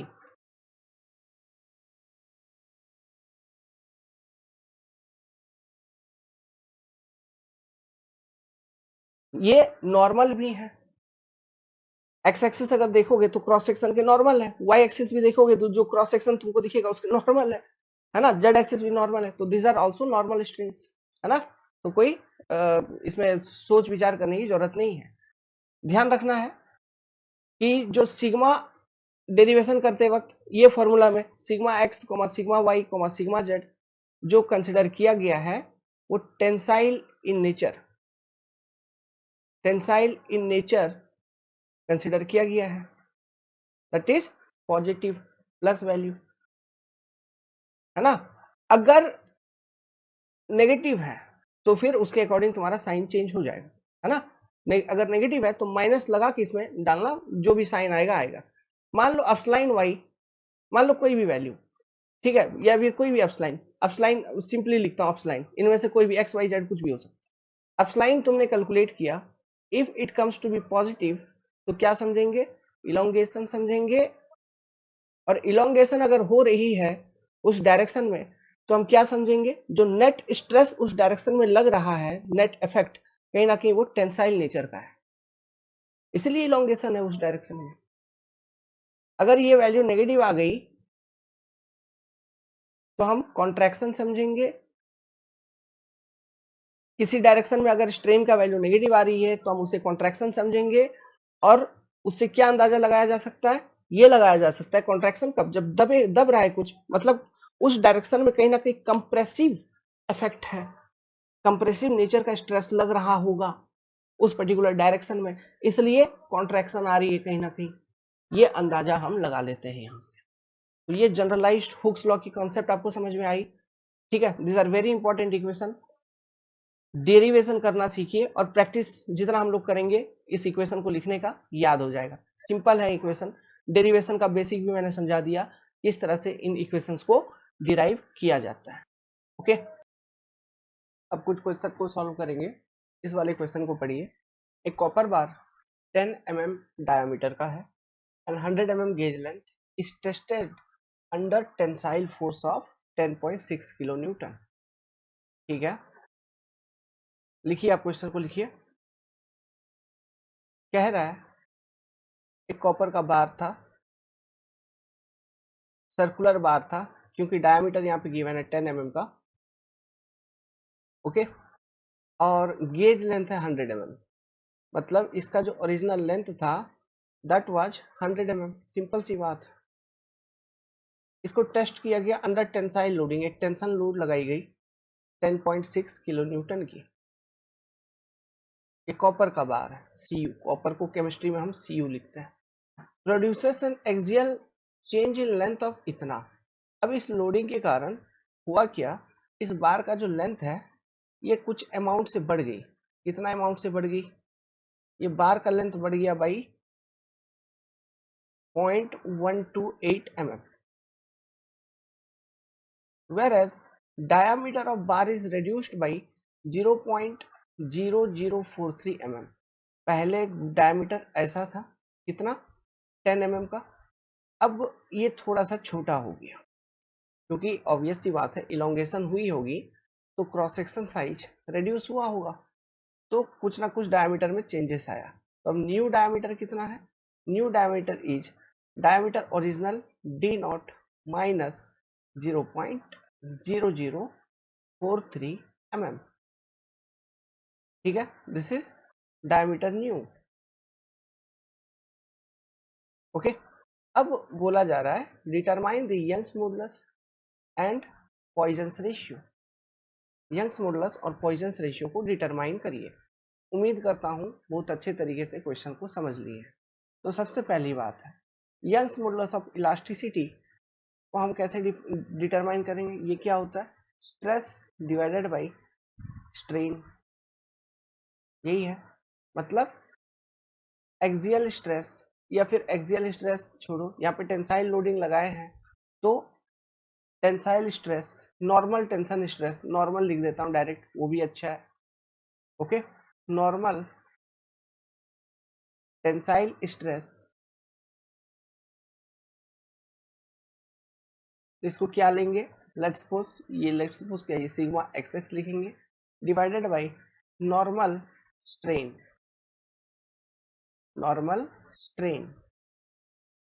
That is अपसाइन x x. ठीक है, तो सिग्मा एक्स एक्स क्या हो जाएगा? जो भी टेंसाइल लोड आपने लगाया P divided by cross section area. अभी यहाँ चूंकि हम इंजीनियरिंग स्ट्रेसेस पे बात कर रहे हैं तो ओरिजिनल क्रॉस सेक्शन एरिया हम कंसिडर करेंगे by A naught which will be equal to 10.6 kilo newton में, तो उसको न्यूटन में कन्वर्ट कर लीजिए, इंटू 10⁻³ न्यूटन हो गया ये, divided by cross section area कितना हो जाएगा? π/4 इंटू डी का स्क्वायर मीन्स 10 का स्क्वायर। तो ये क्या हो जाएगी? 134.96 न्यूटन पर mm square. 1 kilo newton equal to 1000 newton होता है। ठीक है, ये यूनिट चेंज है। क्लियर है? चलिए, अब जो आपका नॉर्मल स्ट्रेन है एप्सिलॉन एक्स एक्स, ये क्या होगा?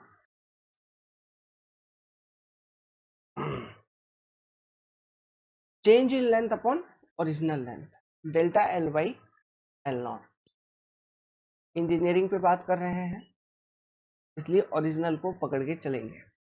0.128 बाई 100 इक्वल टू 128 इंटू 10⁻⁻3। तो इन दोनों का रेशियो हो जाएगा E। तो E of this material will be what? 134.96 divided by 1.28 into 10⁻⁻3 which is equal to how much? 105,437.5 Newton पर mm स्क्वायर। या फिर आप इसी को कैसे कह सकते हैं? इसी को आप कह सकते हैं 10.54 इंटू 10⁻⁴ न्यूटन पर mm square. Is it clear to you all? इस तरह से हमने निकाल लिया E। सिमिलरली हम अब निकाल लेंगे क्या? Poisons ratio. पॉइजन्स रेशियो क्या है? म्यू। वो क्या होती है? फॉर्मूला अभी अभी आपको हमने इसका डेफिनेशन बता रखा है, minus of lateral strain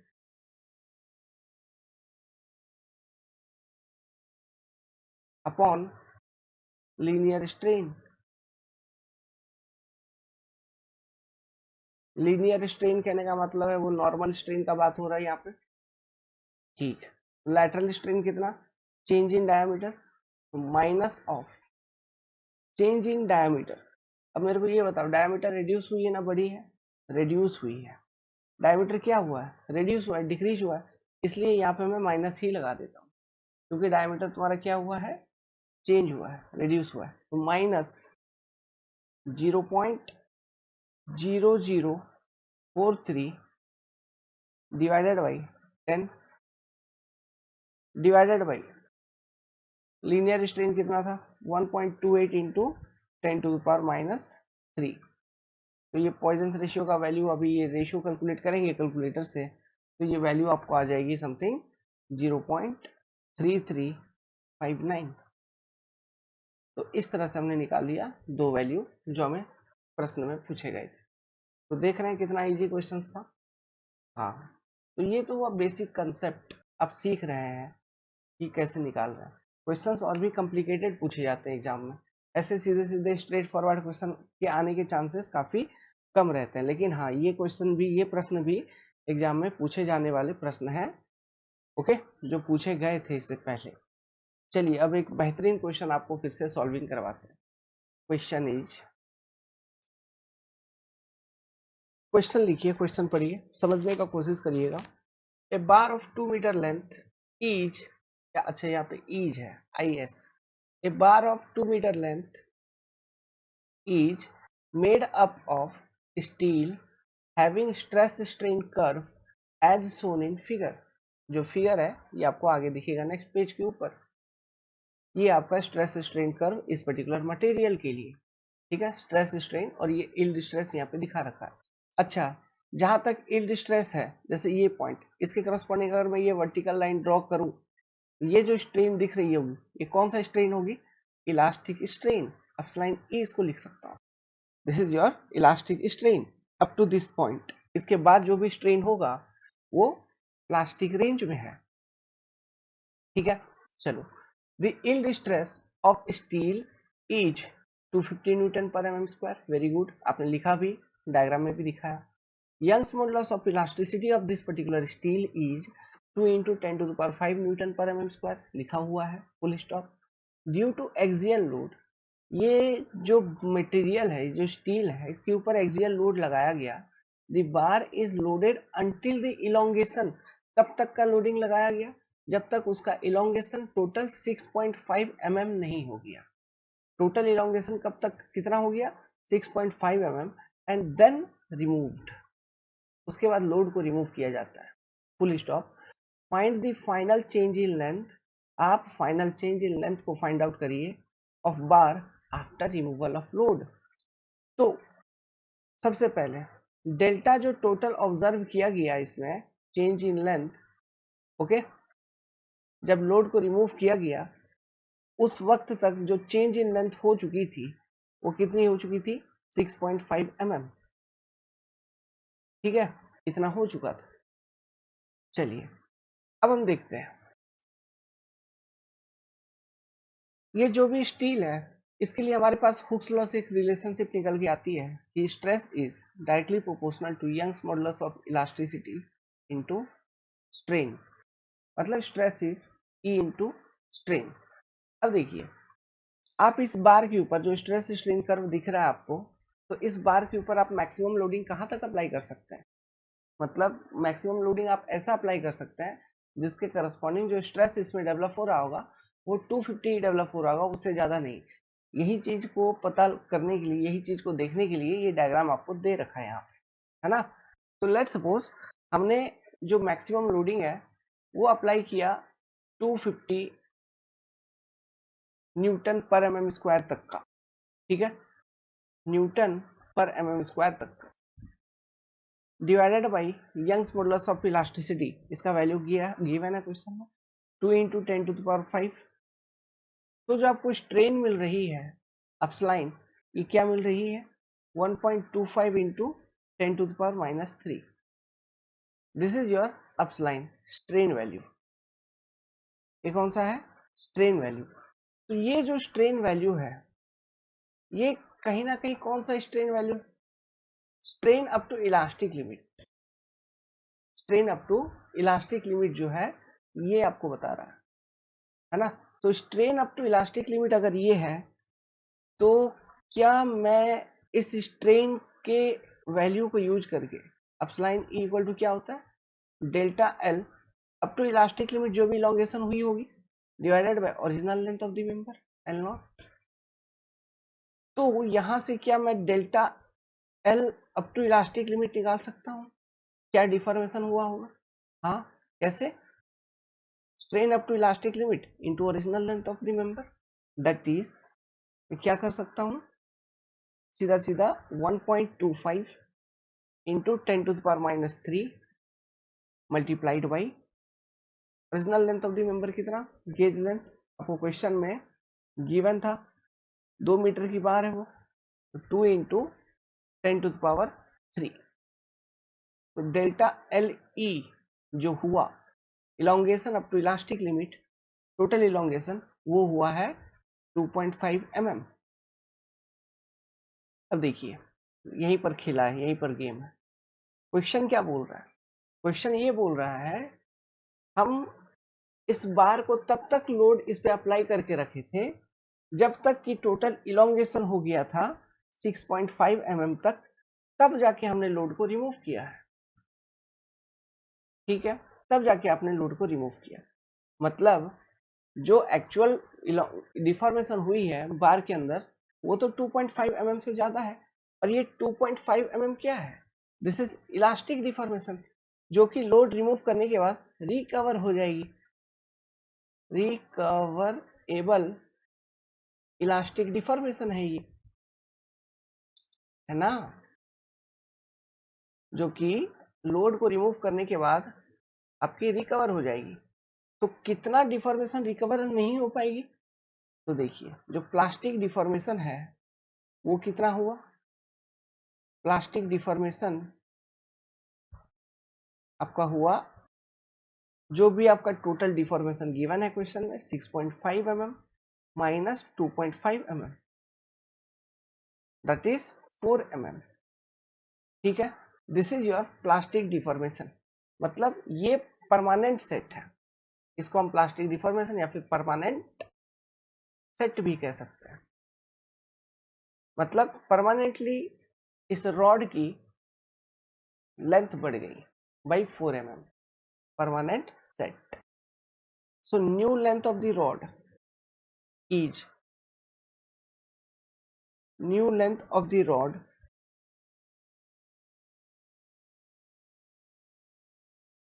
is how much, 2 meter plus 4 by 1000 meter, which is your what, 2.004 meter.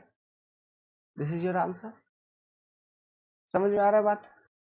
तो ये क्वेश्चन मैंने इसलिए करवाया ताकि आपको ये समझ में आए कि अप टू इलास्टिक लिमिट जो डिफॉर्मेशन हुई है वो रिकवर हो जाती है after removal of load.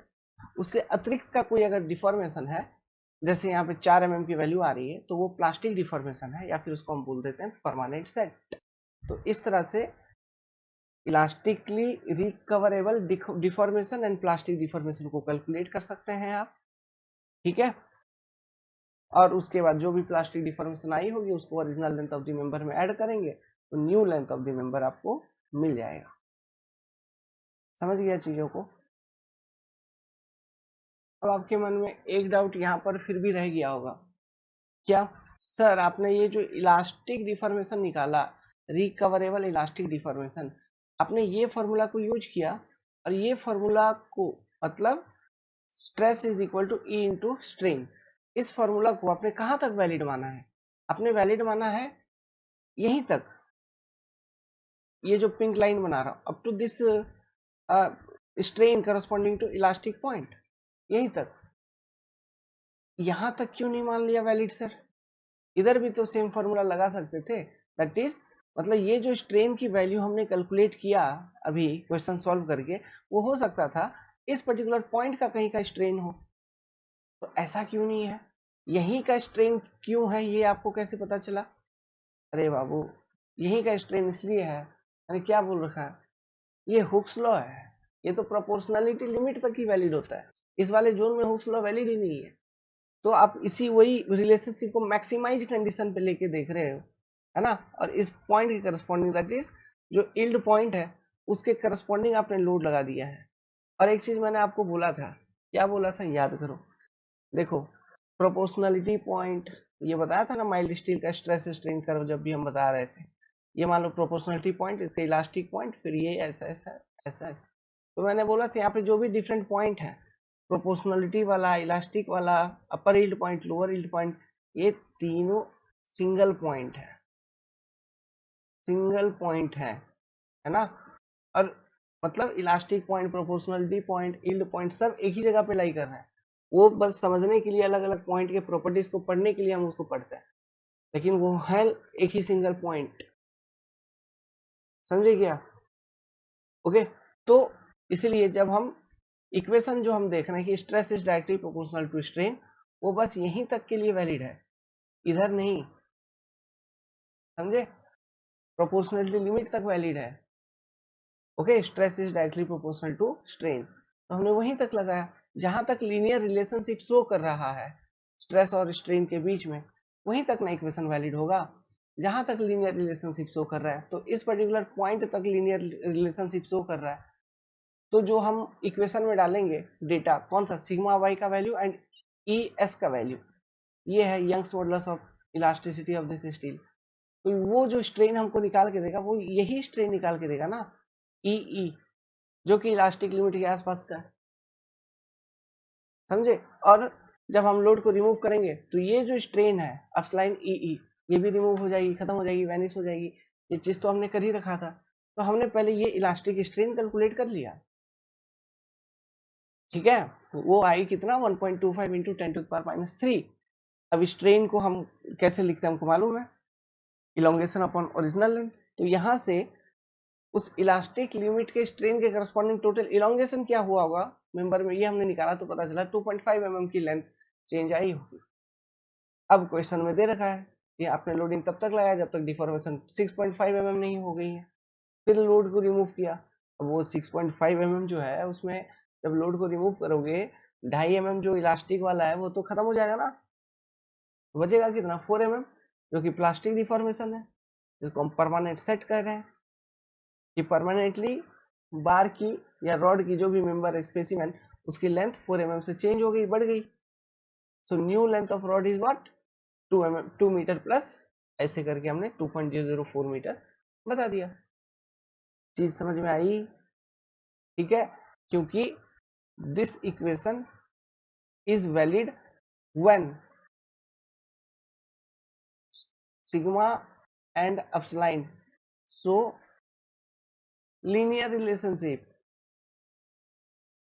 Linear relation, समझ गए? Stress is directly proportional to strain, समझा बात? क्लियर? चलो यार, आज तो पावर कट ही पावर कट चल रहा है, ठीक है, तो अपन भी क्वेश्चन सॉल्विंग चलाएगा। A uniform bar kept in x direction is subjected to pure bending. What will be the strain matrix if the moment, जो bending moment है, is applied about z axis? समझो बात को। एक यूनिफॉर्म बार है, मतलब कहने का मतलब प्रिज्मेटिक बार, जिसका क्रॉस सेक्शन साइज वगैरह सब कुछ सेम है, ठीक है। इट इज प्लेस्ड, इस तरह से प्लेस्ड, तो इसका 3 एक्सिस होगा, अगर मैं दिखाऊं तो ये एक y एक्सिस हो रही होगी, ये x एक्सिस हो रही होगी, और एक एक्सिस ऐसे जा रही होगी, this is your Z axis. इस तरह से जो एक्सिस रही होगी वो जेड जेड एक्सिस होगी, ठीक है। This is your y y axis, this is your x axis. अब बोल रहा है कि जो मूवमेंट है वो लेट्स सपोज कि आपने लगा दिया है जेड एक्सिस के अबाउट, एक मूवमेंट लगा दिया है एम।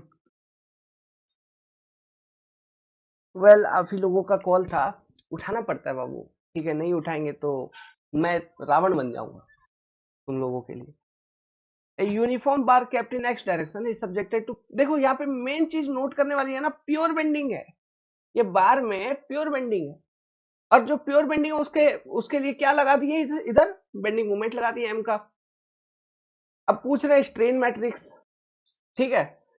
तो स्ट्रेन मैट्रिक्स अभी डायरेक्टली नहीं सोच पा रहे हो, लेकिन ये चीज तो तुमको मालूम है, नॉर्मल स्ट्रेस के कारण नॉर्मल स्ट्रेन बनेगी और शियर स्ट्रेस के कारण शियर स्ट्रेन बनेगी।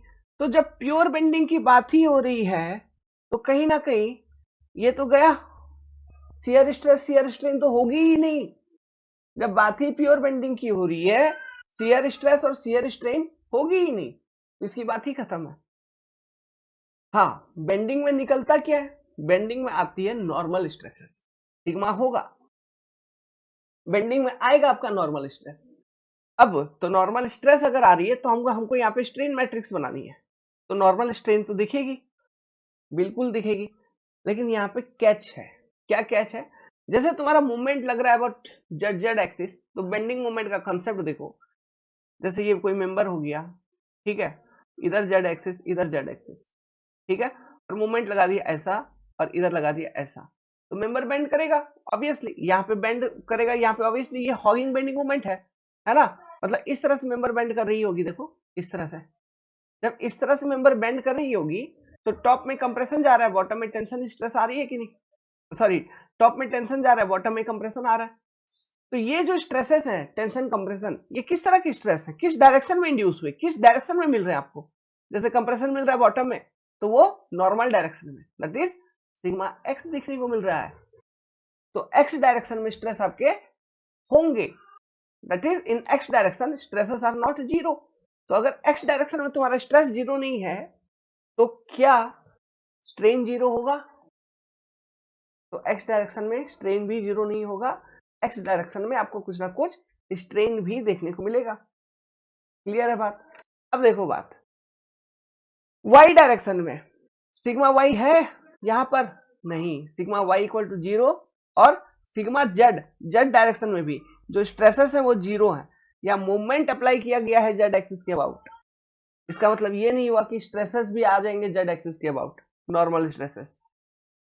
फीलिंग आई बात को, समझ समझ गया चीजें, ठीक है। मूवमेंट अप्लाई ये जो हुआ है इस कारण से नॉर्मल स्ट्रेस डेवलप हो रही है एक्स एक्सिस के अलोंग, वाई और जेड एक्सिस के अलोंग किसी तरह का स्ट्रेस डेवलप नहीं हो रहा है।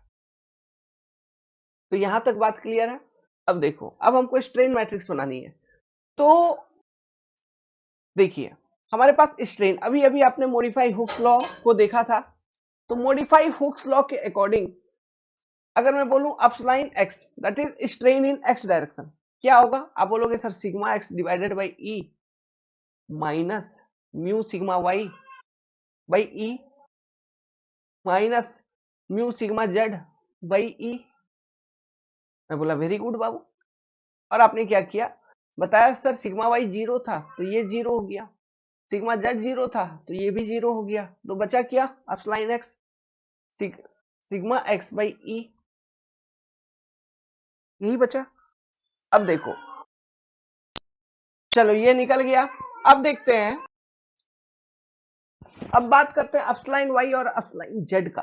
अब बोलोगे सर अरे ये वाई और जेड डायरेक्शन में स्ट्रेसेस नहीं थे सर, आप कहां से ये लिख रहे हैं, कोई बात नहीं बाबू, लेकिन अभी हमने मॉडिफाई हुक्स लॉ देखा, अपलाइन वाई क्या लिखेंगे, sigma Y by E minus mu sigma Z by E minus mu sigma क्या लिख सकते हो यार, एक्स बाई ई लिख लो, एक्स ही बच रहा है, लिख सकते हैं। उसी तरह से अपलाइन जेड क्या लिखेंगे, sigma Z by E minus mu sigma x by E लिख लो, पहले ही लिख लो यार, minus mu sigma Y by E लिख लो, लिख लिया। अब देखो ये बात तो सही है कि वाई डायरेक्शन में और जेड डायरेक्शन में कोई स्ट्रेस नहीं है, तो ये जीरो जीरो, सिमिलरली ये यहाँ पे जेड डायरेक्शन में कोई स्ट्रेस नहीं तो ये जीरो, वाई डायरेक्शन में कोई स्ट्रेस नहीं तो ये जीरो, तो यहाँ स्ट्रेन क्या बचे, स्ट्रेन बचा minus mu sigma x by E minus mu sigma x by E. तो क्या ये दोनों स्ट्रेन के वैल्यू सेम है, सेम है ना, तो जो स्ट्रेन मैट्रिक्स बनेगा वो क्या बनेगा, स्ट्रेन मैट्रिक्स, लेट्स सपोज इसका वैल्यू है P और ये दोनों वैल्यू है Q, शॉर्ट फॉर्म में लिखने के लिए, है ना, क्योंकि दोनों सेम है तो वैल्यू क्यू।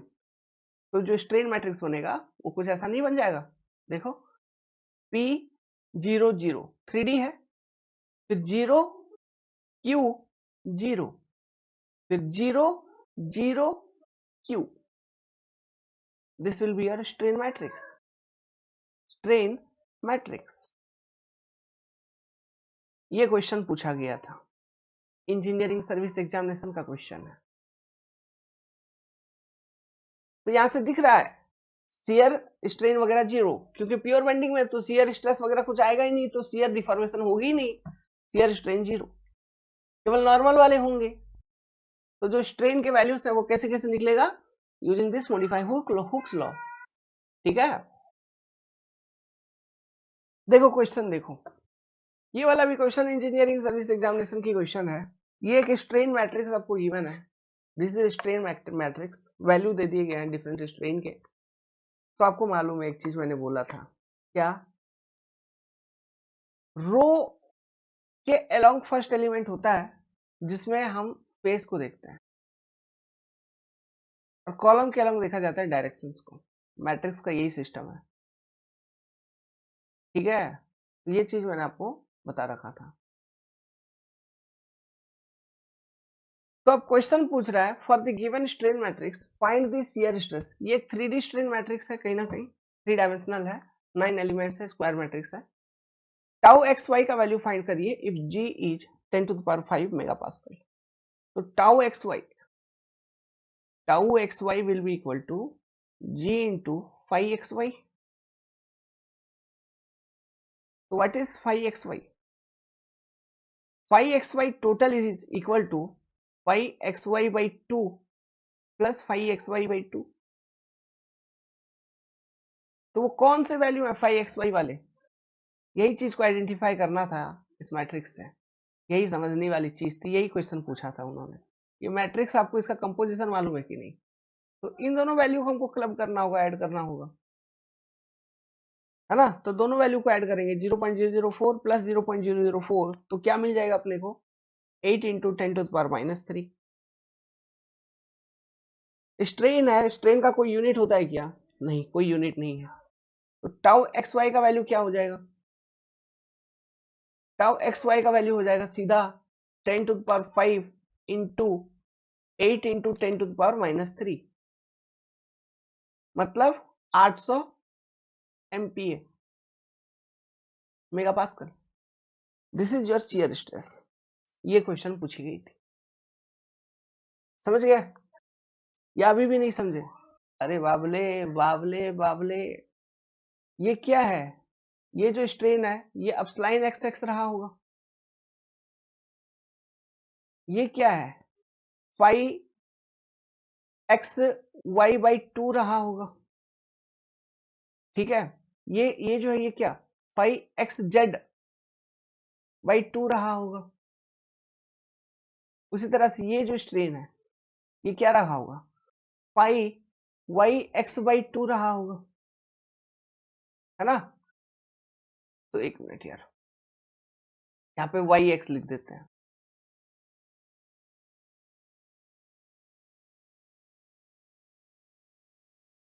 ओके। तो phi x y equal to क्या, phi x y plus phi y x by 2, दोनों का सम होता है ना, समझे। तो ये दोनों को ऐड करना है, तो जो भी स्ट्रेन है वो होगा ये टोटल स्ट्रेन का वैल्यू, और उसको यूज करके हम टाउ एक्स वाई निकाल लेंगे, समझे क्या अब, easy, yes sir, very easy. तो इसी तरह के क्वेश्चन आते हैं बाबू लोग, ठीक है, सिंपल सिंपल, ठीक है। तो पब्लिक मजा आया, अब तक चीजें समझ में आई, ठीक है। अब चलिए एक नया टॉपिक देखते हैं, एप्लीकेशन ऑफ हुक्स लॉ, ठीक है। This is also very important topic, application of Hooke's law, बहुत सारे क्वेश्चन बनते हैं। चलिए मैं कंसिडर करता हूं पहला, rectangular bar subjected to 3 dimensional stress.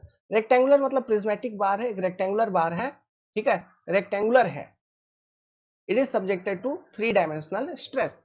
एक कोई रेक्टेंगुलर बार है, तो रेक्टेंगुलर बार कैसा हो सकता है, ऐसा, ठीक है, ऐसा, ऐसा, ये, ठीक है, this is a rectangular bar. Let's suppose जैसे इसकी लेंथ है, ये हो गई L, इसकी ये हो गई हाइट, मान लो दिस इज योर हाइट, और ये क्या होगी, this is your width B। या 3 एक्सिस हम कंसिडर कर लेते हैं, तो एक्सिस को भी डिफाइन कर देता हूं, this is your x axis, this is your y axis, this is your z axis. Actually क्या, काम कर करके अपन ना बोर हो जाता है। जैसे ड्यूटी से आया हूं, क्लास ले रहा हूं, समझो बात, लाइक कर दो, ओके। अभी जाऊंगा, फ्रेश होऊंगा क्लास लेने के बाद, फिर अपना अपना पर्सनल काम जो भी है, डॉक्यूमेंटेशन वगैरह का वो सब करेंगे, रिपोर्ट तैयार करेंगे, लेवल कैलकुलेशन करना है, अर्थवर्क कैलकुलेशन करना है, बहुत सारा काम रहता है, बहुत सारा काम, ठीक है। तो चलो कोई बात नहीं यार, कोई बात नहीं, कोई बात नहीं, कोई बात नहीं, लाइक करिए, लाइक करिए, लाइक करिए भाइयों। देखो, पढ़ने में मजा आ रहा है तो लाइक करना है जरूरी, कुछ सीख रहे हो तो लाइक करना है, ठीक है, करना है, बिल्कुल करना है ना। और बताना है अपने मित्रों को, अपने फ्रेंड्स को, दोस्तों को बताना है कि एक पीयूष सर बोल के एक बंदा है, आप पीयूष पराशर मेरे को बोलिए, भाई बोलिए, बड़ा भाई बोलिए, सब चलता है, ठीक है। प्रेम होना चाहिए मन में। मैं अपने पूछ के पीछे सर लगाने का इच्छुक नहीं हूँ। वो सर जो पदवी है वो बहुत बड़ी पदवी है यार, वो दिल से आती है, क्यों नहीं? कोई अपने आप को कहलवाए झूठ मूठ का, उससे कोई मतलब नहीं है। तो आपके दिल में अगर आता है तो आप बोलिए, वरना आप बड़ा भाई बोल सकते हो। अगर मेरे से बड़े हो तो आप छोटे भाई कैसे हैं? मेरी उम्र लगभग वही आप समझिए 33 टू 35 के बीच का है। तो अगर आप मेरे से बड़े हैं तो छोटे भाई बोल सकते हो, अगर मेरे से छोटे हो तो बड़े भाई बोल सकते हो या सर बोल सकते हो, it's on your own, okay. चलो यार, ये सब कहाँ कहाँ से मैं बात करता हूँ पता नहीं चलता है। लाइक कर दो, वो जरूरी है। इस पे 3D स्ट्रेस लग रही है, 3 डायमेंशनल स्ट्रेस, मतलब तीनों डायरेक्शन में स्ट्रेस है। कौन कौन से? Sigma x, sigma y, sigma z. तो टेंसाइल नेचर का ले लेते हैं, सिग्मा एक्स लगा दिया मैंने भाई, इधर सिग्मा वाई लगा दिया, टेंशन ले रहा हूं मैं, देखना, सिग्मा वाई लगा दिया। जितना भी डेरिवेशन करूंगा सभी में जो स्ट्रेस का नेचर है वो टेंशन ले रहा हूँ, sigma x, sigma y, sigma z लगा दिया। चलो यार ठीक है, मुझे ये बताओ, इस रेक्टेंगुलर बार का टोटल अगर मैं वॉल्यूम पूछूं, वॉल्यूम जिसको मैं बोलूंगा वी, क्या बोलोगे? Sir length into width into height करिए ना। वाह, बड़ा चलाक है यार तू। हाँ सर मैं हूं, ठीक है। अब मैं टोटल डिफरेंशिएशन का कॉन्सेप्ट को यूज करूंगा और मैं बोलूंगा कि चेंज इन वॉल्यूम क्या हो रहा हो, तो डीवी इक्वल टू, इसको हम बोलेंगे change in volume, change in volume. तो चेंज इन वॉल्यूम हम कैसे निकालेंगे? हम टोटल डिफरेंशिएशन करेंगे, ठीक है, इसको बोलते हैं टोटल डिफरेंशिएशन का कॉन्सेप्ट। तो डीवी इक्वल टू, मैं लिखूंगा, मैं वॉल्यूम को डिफरेंशिएट कर रहा हूं, तो मैंने लिखा बी इंटू एच, पहले लेंथ को डिफरेंशिएट कर दिया, लिख दिया डीएल, प्लस फिर लिख दिया एच इंटू एल, फिर विड्थ को डिफरेंशिएट कर दिया, लिख दिया डीबी, फिर डिफरेंशिएट कर दिया किसको, एच इंटू एल हो गया, अब बचा एच, एल इंटू बी लिख दिया, फिर डिफरेंशिएट कर दिया एच को, लिख दिया D H. This is your change in volume. इस तरह से टोटल डिफरेंशिएशन का कॉन्सेप्ट को यूज करके हम लिखते हैं चेंज इन वॉल्यूम, ठीक है। नाउ अगर मुझे वॉल्यूमेट्रिक स्ट्रेन निकालनी है, अपस्लाइन वी, जिसको मैं बोलता हूं वॉल्यूमेट्रिक स्ट्रेन, तो ये क्या होगा? Change in volume d V upon V, original volume, यही होता है। अपस्लाइन वी इक्वल टू क्या होता है? Change in volume upon original volume. तो पुट करो यार, चेंज इन वॉल्यूम तो जो तुमने निकाला है B into H D L plus H into L D B, बड़ा सिंपल है, देखना कॉन्सेप्ट, डेरिवेशन से सुम में L into B D H divided by V L into B into H. तो इसको मैं अगर इंडिपेंडेंट इंडिपेंडेंट लिखूं तो मैं क्या इंडिपेंडेंट इंडिपेंडेंट ऐसे लिख सकता हूं, D L by L plus D B by B plus D H by H equal to upsline v. Can I write like this? Sir किधर से किधर पहुंच गए, हाँ लिख सकते हैं। ओके, दैट इज, कहने का मतलब हुआ कि total volumetric strain epsilon V here is nothing but strain along length plus strain along width plus strain along depth or thickness. Epsilon V equal to epsilon L plus epsilon B plus epsilon H, किसके लिए, rectangular bar subjected to 3-dimensional loading, tensile in nature, sigma x sigma y sigma z, उसके लिए। ठीक है, तो यहां से क्या आप ऐसा एक अंदाजा लगा सकते हो, जो हमने जनरलाइज्ड हुक्स लॉ से कंसेप्ट डेवलप किया था, वहां से एक नोट में अलग समझा रहा हूं कुछ, तो वो हो गया, उसका वो कॉन्सेप्ट क्लियर खत्म हो गया। तो हम ऐसे भी कह सकते हैं कि epsilon V that is volumetric strain is equal to your epsilon x plus epsilon y plus epsilon z। We can write like this also.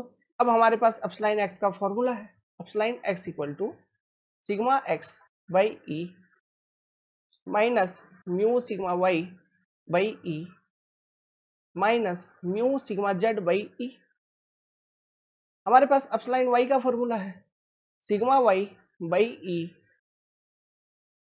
Minus mu sigma x by E minus mu sigma z by E. हमारे पास epsilon z का formula है sigma z by E minus mu sigma x by E minus mu sigma y by E. ये formula हमारे पास है किसके, अपस्लाइन x अपस्लाइन y अपस्लाइन z के। अब एक काम करो, अब क्या करोगे, इन फॉर्मूलाज को आप यहाँ पे पुट करो। ये ऊपर जो ये इक्वेशन 1 है, लेट्स सपोज, इसमें आप पुट करिए, सब्स्टिट्यूट करिए। अपस्लाइन x की जगह अपस्लाइन x का फॉर्मूला पुट करो, अपस्लाइन y की जगह अपस्लाइन y का पुट करो, अपस्लाइन z की जगह अपस्लाइन z का फॉर्मूला पुट करो, फिर सिंप्लीफाई करो, then you will get a unique formula.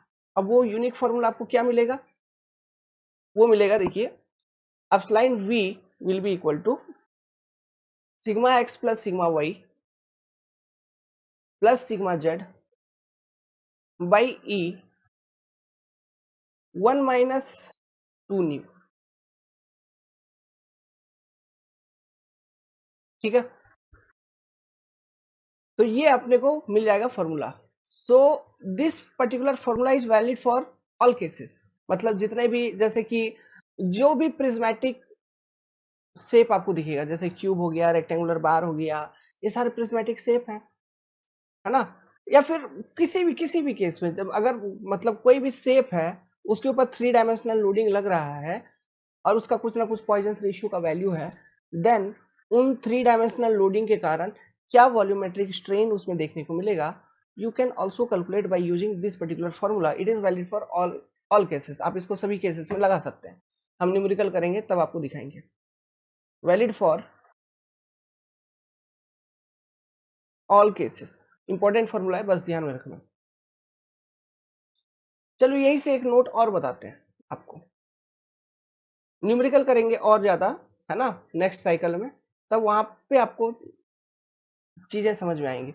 बड़े बड़े कन्वेंशनल प्रॉब्लम सभी करेंगे, है ना, बड़ा बड़ा न्यूमेरिकल करेंगे, ये चैप्टर ऐसे समझ में नहीं आता है जब तक, जैसे हम डेरिवेशन कर रहे हैं, फिर उसके बाद इन डेरिवेशंस को, इन कॉन्सेप्ट को कहां पर कैसे अप्लाई करते हुए चलना है, जब तक हम वो नहीं सीखेंगे तब तक इस चैप्टर का मजा नहीं है, फीलिंग नहीं है दोस्त, समझ गया। तो क्वेश्चन तो करना पड़ेगा, भले ही ऑब्जेक्टिव एग्जाम का तैयारी हो रहा है, कन्वेंशनल करना पड़ेगा सब्जेक्ट का फीलिंग के लिए, रूबरू होने के लिए, दिल से कनेक्ट करने के लिए। ठीक है, चलो यार एक नोट समझो यार, नोट समझो। लेट्स सपोज कोई मटेरियल ऐसा है जिसका पॉइजन रेशियो इक्वल टू 0.5 है एग्जैक्टली। कौन से मटेरियल होते हैं, plastic material,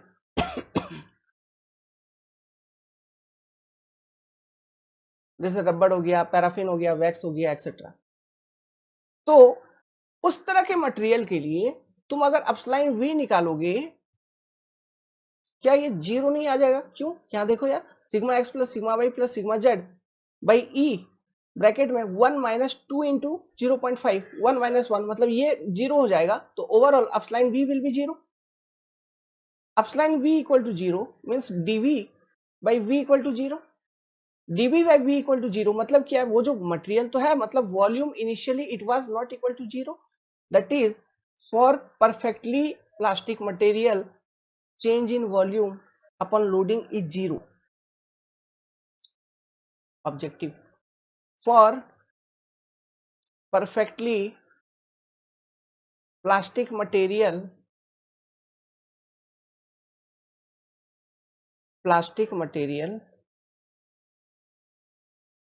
change in volume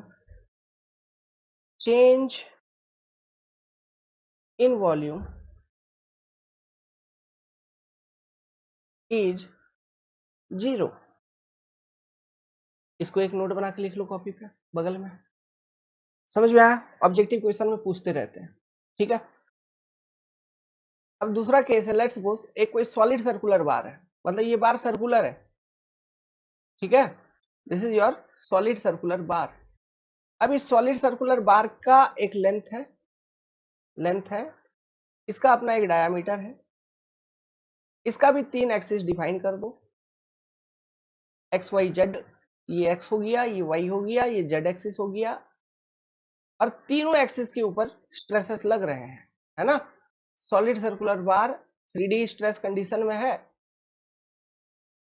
मतलब सिग्मा एक्स लग रहा है, सिग्मा वाई लग रहा है, सिग्मा जेड लग रहा है, टेंसाइल नेचर का लग रहा है, टेंसाइल भी लग रहा है, डेरिवेशन किया जा रहा है. क्या वॉल्यूम क्या है, हमको वॉल्यूमेट्रिक स्ट्रेन निकालना है. इसका वॉल्यूम हम कैसे निकालेंगे, जो भी इसका क्रॉस सेक्शन एरिया होगा ए इंटू लेंथ, तो पाई बाई 4 डी का स्क्वायर इंटू लेंथ. ठीक है, ये हो गया वॉल्यूम. चेंज इन वॉल्यूम अगर मैं डीवी मेरे को बताना है तो वही टोटल डिफरेंशिएशन करके बताऊंगा. पाई बाई 4 तो कांस्टेंट, तो पाई बाई 4 डी स्क्वायर पहले लिख लिया और पहले डिफरेंशिएट कर दिया डी एल प्लस, फिर लिखा देखो पाई बाई 4 कांस्टेंट बाहर निकाल लिया, फिर एल को बाहर निकालूंगा. अब डी को डिफरेंशिएट करूंगा तो क्या होगा 2d. समझ गए, 2 टाइम्स डी. अब तो इसका मतलब क्या हुआ, ये हो गया आपका पाई by 4 d square D L plus, ये खत्म हो जाएगा. अच्छा, इसको खत्म करने की भी जरूरत नहीं है, ये 2d यहाँ पे रहने दो, है ना. इसको 2d ही एज 2d ही रहने देते हैं. चलो कोई बात नहीं, इसको 2d को एज 2d ही रहने देते हैं. अब हम वॉल्यूमेट्रिक स्ट्रेन सीधा निकालते हैं नेक्स्ट पेज पे. तो देखो हम वॉल्यूमेट्रिक स्ट्रेन निकालेंगे, दैट इज अगर मैं निकालूं dv अपॉन v, तो आपको दिखेगा पाई बाई 4 पहला d square into d L था plus pi by 4 L into 2 times d था, डिवाइडेड बाई क्या, original volume, pi by 4 d square into L, again here pi by 4 d square into L. यही, चलो divide कर दिया. Sorry यार, एक यहां पे देखो, ये क्या होगा 2 टाइम्स डी तो होगा, लेकिन इंटू डी डी भी रहेगा आपके पास. ओके, डी डी चेंज कर लेना, 2 times D into D D. यहां ये खत्म पूरा का पूरा, फिर ये पाई बाई 4 खत्म, एल खत्म, एल खत्म, ऊपर से डी, नीचे से डी खत्म, यहां बचा एक सिंगल डी. तो ओवरऑल क्या बच रहा है d L by L plus 2 times d d by d, means epsilon v is equal to upsline L plus 2 times upsline D.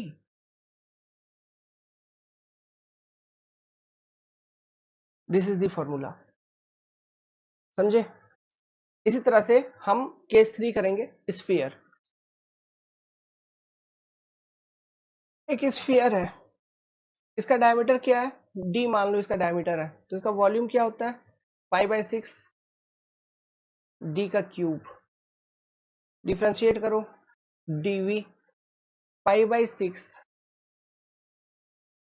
3d² dd ये बचेगा। तो dv by v epsilon v equal to dv upon v।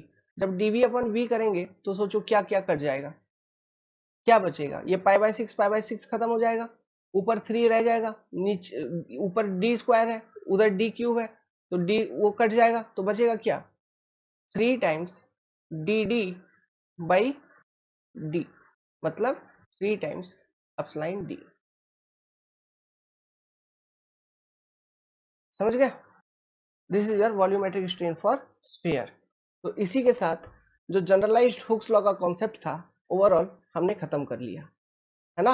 अब हम जब numerical session पे आएंगे तब हम करेंगे ये सारे कॉन्सेप्ट पर बेस्ड न्यूमेरिकल, लेकिन उससे पहले एक कॉन्सेप्ट को और मैं स्टार्ट करने जा रहा हूं जो कि हम नेक्स्ट क्लास में स्टार्ट करेंगे, कॉन्सेप्ट ऑफ एक्सियल डिफ्लेक्शन। ठीक है, एक्सियल डिफ्लेक्शन निकालेंगे for different condition, for different type of bar. जैसे रेक्टेंगुलर प्रिज्मेटिक के लिए पहले निकालेंगे, फिर axial deflection due to self weight निकालेंगे, कोनिकल शेप के लिए निकालेंगे, टेपरिंग शेप के लिए निकालेंगे, tapering in diameter, tapering in width के लिए निकालेंगे, सभी हर एक तरह का जितना भी पॉसिबल कंडीशन है सबको रेल देंगे। ठीक है, सो उम्मीद करता हूँ चीजें आपको समझ में आ रही होंगी। अगर कोई चीज समझ में नहीं आई है तो आप पूछ सकते। क्लियर है? Thank you very much.